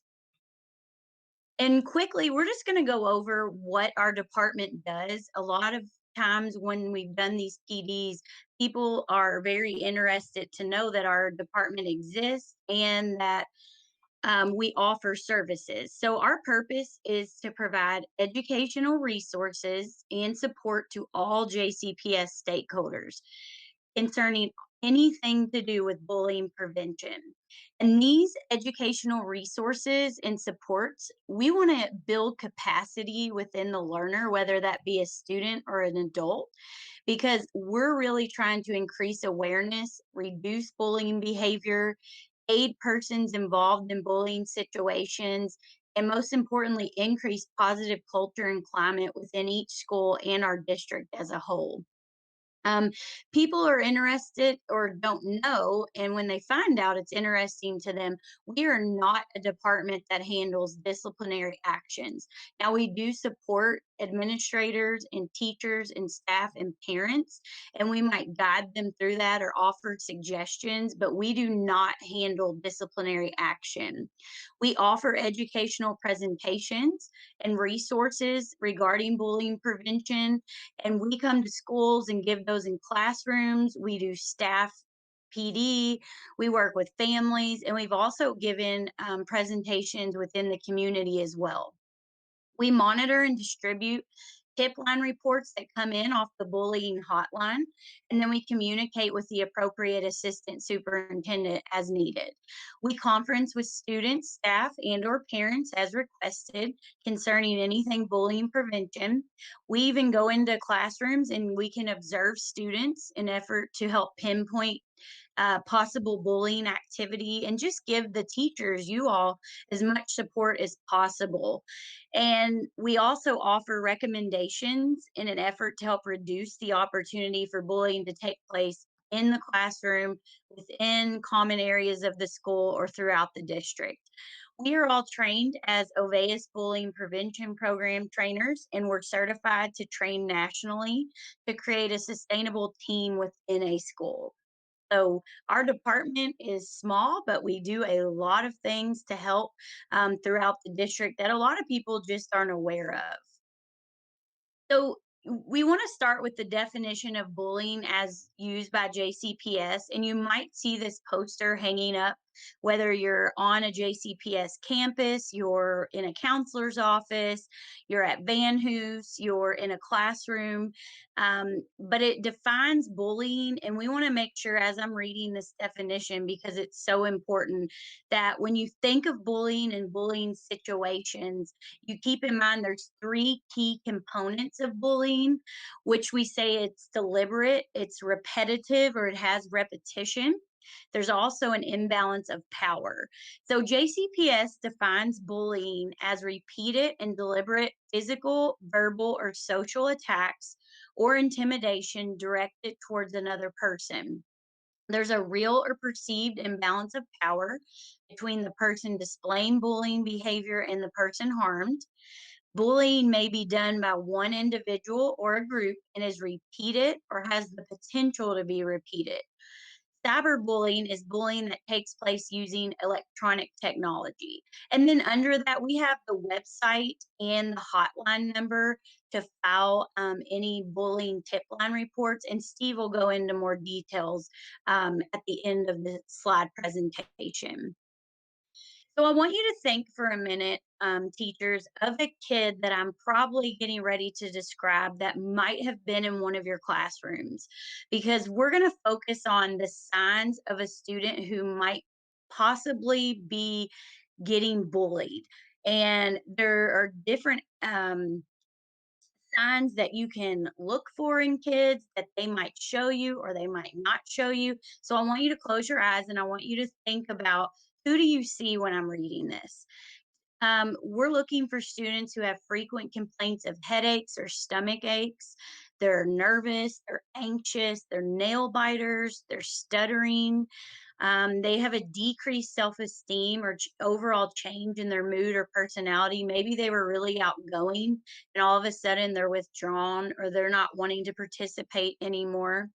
They adamantly want to stay home from school. I can remember as a teacher when I taught at Kenwood as well as Simple Elementary, getting phone calls from the parents saying, I can't get little Johnny to come to school today. He's not wanting to come. And that goes back to making sure you've created positive relationships with your students so that you know what's going on with them and the parent feels comfortable enough to call and be concerned and talk with you. They might start avoiding social situations or friends. They could come to school or you notice during school unexplained cuts, bruises, scratches, their clothes are torn, or the personal belongings have been taken. They can't find their backpack or their lunchbox or their notebooks or their cell phones missing. Sometimes students take things from others just to hurt them. And most importantly, you're going to probably see a drop in grades. Not always, but once they become withdrawn and they're not coming to school, you will probably see a drop in grades. So, signs a student may be bullying others. This is another time you can think, who am I describing as I read these? I can think of students as I read through these throughout the years that I think, man, I probably should have checked in on them more, or taken some of these signs a little more serious. They appear to enjoy having power, control, and dominating others, or have friends who do whatever he or she says. They enjoy conflict and fights. They love being a part of the drama. They're disrespectful of rules and authority. They may be disrespectful to you as a teacher. They appear to enjoy seeing others fearful, embarrassed, and in pain. And these also are the students who show little to no empathy. When you think to yourself, wow, that was really rude. I can't believe they did that. They have no remorse for it. They feel like the person deserved it. And a lot of times they're unable to see things from the other person's point of view. So these are definitely signs you want to look for. And if you start noticing them, hopefully you've built a strong relationship with your students that you can kind of talk with them about what you're seeing. And not only can bullying affect your classroom climate, but it can affect the overall school climate as well. It can create a climate of fear and disrespect. It can interfere with student learning. Students start to feel insecure, and again, they don't like coming to school. Students may also perceive a lack of control and caring from adults. And this is really important as teachers. We want our parents and our students to feel like we have control of their environment and that we're in charge and we can control the classroom. A lot of times when incidents happen, parents put it back on us as the teacher. Parents perceive that you don't have control of your classroom if this is what my student's doing. So just make sure that you're being proactive, you're building those positive relationships, because it really can affect the overall climate in your classroom and the school. So we're going to focus on cyberbullying for the rest of this presentation. Um, or I'm sorry, for the middle of the presentation, because we know for NTI that our kids have just been through throughout the summer, and now we're continuing with NTI. Cyberbullying is very prevalent in their lives because they have electronics at their hands 24/7. So cyberbullying is defined as willful and repeated harm inflicted through the use of computers, cell phones, and other electronic devices. And we've been doing research on cyberbullying, and about 37% of young people between the ages of 12 and 17 have been bullied online. And about half of our LGBTQ students experience online harassment.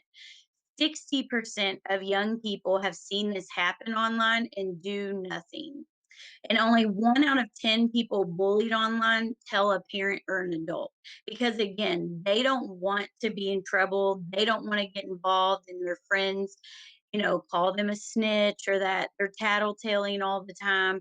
So it's really important to, again, I'm going back to the same thing, building those relationships with kids so they do feel like they have someone in their corner they can talk to. In our research, we tried to find the most up-to-date cyberbullying platforms. So we're going to be going through each of these. Some of them you may have heard of. Others you may want to look further into. So Instagram, TikTok, Ask FM, Chat Roulette, and Sarah Ah. And we're going to go through each one of these one by one. So I'm going to start with Instagram, and some of you may be very familiar with this, and some of you may not even know what Instagram is, and that's okay. But it is something that our students are using. And basically, you can post a picture or a video, and then anybody who sees it can comment on it. So, this was a picture of a young lady, and you can see the comments. Babe, you need eyebrows. She looks like the grudge. OMG, you look so creepy. This really plays hard on kids' self esteem. So definitely something to watch, as well as what students are able to post onto Instagram. And the next one is TikTok. This is definitely an up and coming social media platform, but there's lots of negative effects of TikTok. And this is where students can do music videos, they can put pre recorded audio on this, and it can cause a lot of negativity. So we're just going to hit on the four most important, which is addiction. Students see other kids together, or they're at the mall, or they're having fun at the park, and it causes kids to suffer from what we call FOMO, the fear of missing out, which causes them to be addicted to the app. They spend countless hours following their friends, seeing what everyone's up to, and it's just not a positive addiction. Also, bullying principals from all over the country have reported students being bullied on this app. A lot of comparison. Students make outrageous and even at times dangerous videos because they want more people to follow them and or to get more likes. And then most importantly, it's a safety concern. There are no restrictions as to who can join the app, and it's used internationally. So it's not just our students in JCPS or kids who are in Louisville, Kentucky. It can be a wide variety of users, even from outside of the United States. So definitely something to keep an eye on, or if you hear kids talking about it, to maybe get some more information. So I'm going to turn it over to Steve, and he's going to start with Ask FM. All right, thanks, Brittany. So the three that I'm going to go over are all anonymous, which kind of makes it a little scary just because when people are anonymous, you know, they have more of a backbone and they're willing to get out there and say mean things just because no one knows who they are. So Ask FM, this is one that allows you to get on there and ask questions, just anonymous questions to certain people. And you can see this example here. It says, do us a favor and go kill yourself. This time, make sure you cut yourself and die. So obviously those aren't questions, but just making comments or any kind of remarks like that, they are all anonymous. Moving on. This next one is the one that scares me the most out of all of them. Brittany, go ahead. Sorry. Chat roulette. This is one that allows people with webcams to randomly connect with other people with webcams. So this example here, looks like a mother and son on the top screen and a younger boy on the bottom. And the boy said, I just killed my parents in their sleep. And so it shows the conversation going back and forth, asking questions, that sort of thing. And so I put myself in the position of the two people on the top frame. What do you do in this situation? Do you call the police? Do you take this kid seriously? Is he joking? What? So, you know, it's just kind of scary to think about. And I also think about maybe an adult who's getting on here that doesn't have the best intentions, connecting with younger children who are very impressionable and, you know, are willing to do things that are inappropriate. So your imagination can take you to those places. But again, very scary thing to connect people with video cams.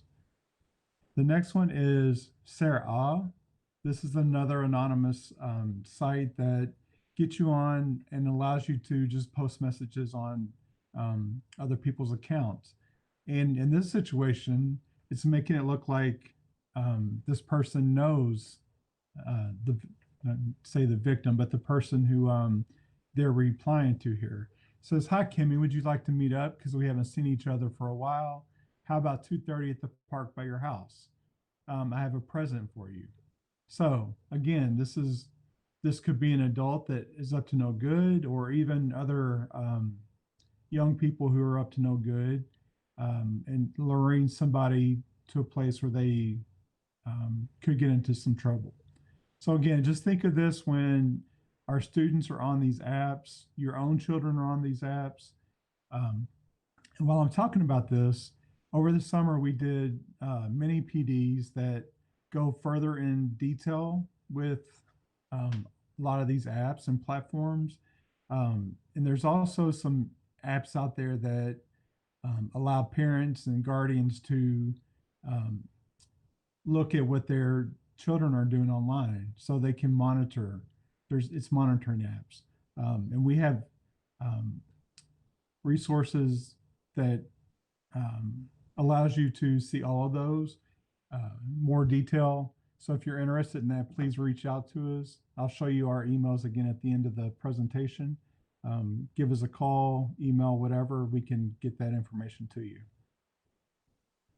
So we talk about students that are being harmed, and we also are going to talk about students that are doing the harming.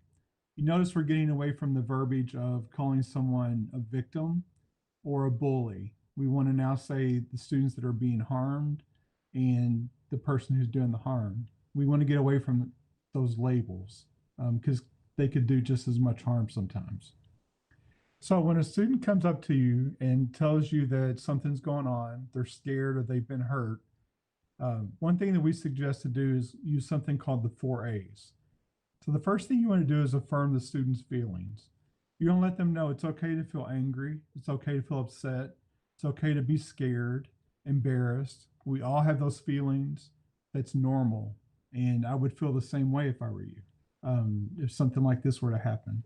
So this is okay. You want to ask questions, get the details. What exactly happened? You want to get specific details. Where did this happen? What exactly happened? What did they do? What did they say? How did this make you feel? Those sort of things, because everyone looks at things differently. So the more concrete details you can get, the better. We want to assess the student's safety and act accordingly. Obviously, we want to make sure they're out of immediate harm, but we want to make sure that this isn't going to be happening anymore. We want to act to make sure that we're breaking in to make sure this isn't going to happen. And then lastly, you want to do an action plan.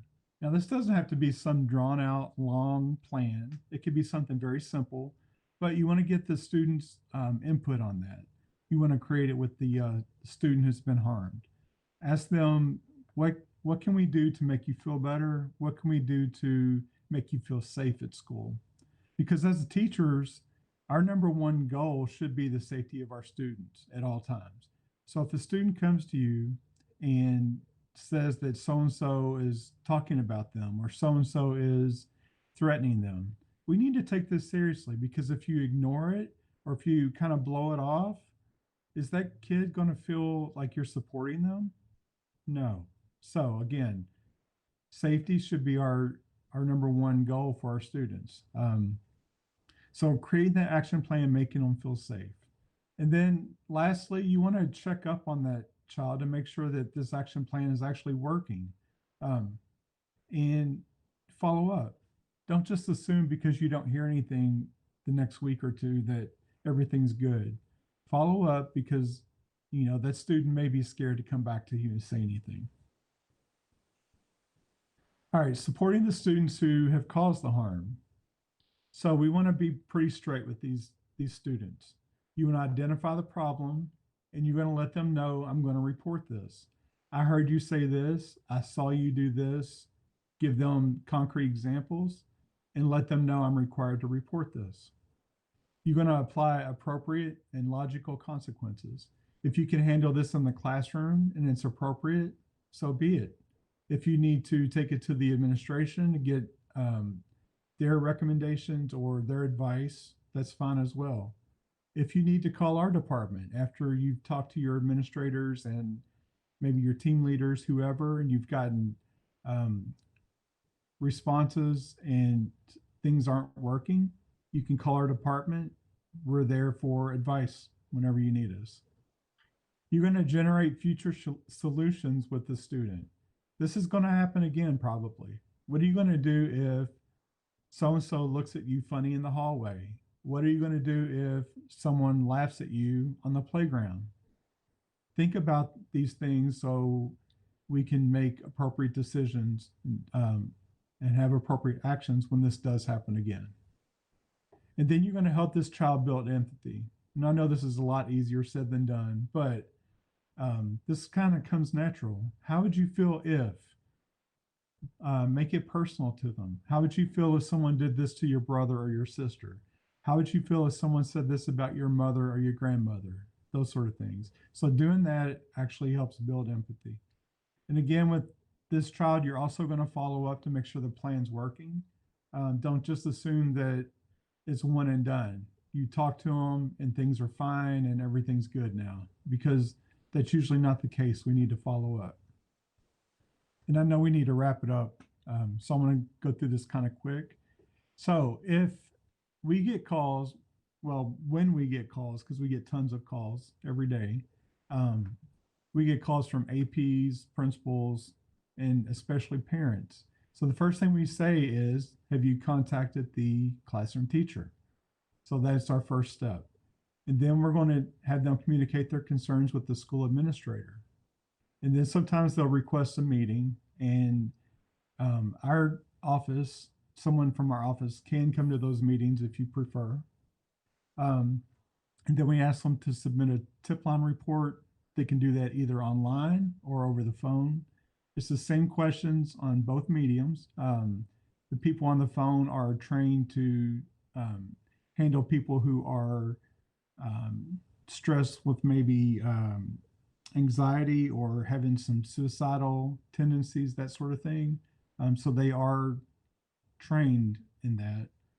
Or they can go online and answer the same questions, just do it on their own time. The report will be given to the assistant superintendent's office, and it will also be given to the school. The school has 5 business days to look at the report and work on it and try to come up with a solution. If they're struggling or need our assistance, then we can come in and help with that. And then we speak with people at the school. We can speak with staff, families, the students, and make sure that all these are handled. Any of these concerns are handled. All right, last page here. This is another poster you may see throughout your building, or if you don't see it throughout your building and you would like one, please contact our office and we can drop some off to you. We can send them in the pony, or we could even email it to you, an electronic version of it. So our bullying tip line is 888-393-6780. And then if you want to do the bullying tip line report online, you go to jcps.me/bully, and it'll take you to our tip line reporting page. And you'll see on here, go ahead, Brittany. You'll see on here, there's 2 stop signs with a B in the middle, one on top, one on bottom. Either one of those buttons will take you to the tip line report. Once you click on that tip line report, you'll answer the questions. It'll give you a case number. Make sure you write down that case number for future reference. So when you need to get back in to add updates or more information, or get any type of information at all, you're going to have that code to get in. And then our department only handles the bullying and harassment. You'll see on here that there's also accounting and auditing, crimes and threats, ethics violations, fraud and theft, that sort of thing. Only the bullying and harassment comes to our department. And then we handle it with the assistant sup and the school administrators. So I know I kind of went through that part quickly, but I wanted to get everybody out here on time. So if anyone has any questions, please let us know. And if not, here's our information again. If you want to write it down, Crystal Carter is our supervisor, Brittany Knipp, Steve Giddings, and Janet Young is our clerk. Thanks everybody for attending. Hey, Stephen, thank you. And Brittany is really excellent. The trainings today were all about being mindful of yourself and others, making connections with students. And this just gives another dynamic on that to be aware of, which we kind of lose touch on some of those things not being in the classroom, but being aware and knowing who to contact. And I really liked that electronic version you had at the end of the poster. I could really see that being put out on LibGuides and counselor pages on the school websites that they're all putting together right now. That's I think that's a must-have. Definitely. But if anybody needs them, please reach out to us. We'll get them to you. Yes, thank you. Thank you too for being here, Stephen and Brittany. Have a good day. Excellent. All right. Yeah. So that is us winding down for the day. I got some nice dark clouds and rumbling rolling in here in the Southwestville. So we're going to close this out today. Be sure, if you haven't, follow us, JCPS Digital Innovation, on Twitter.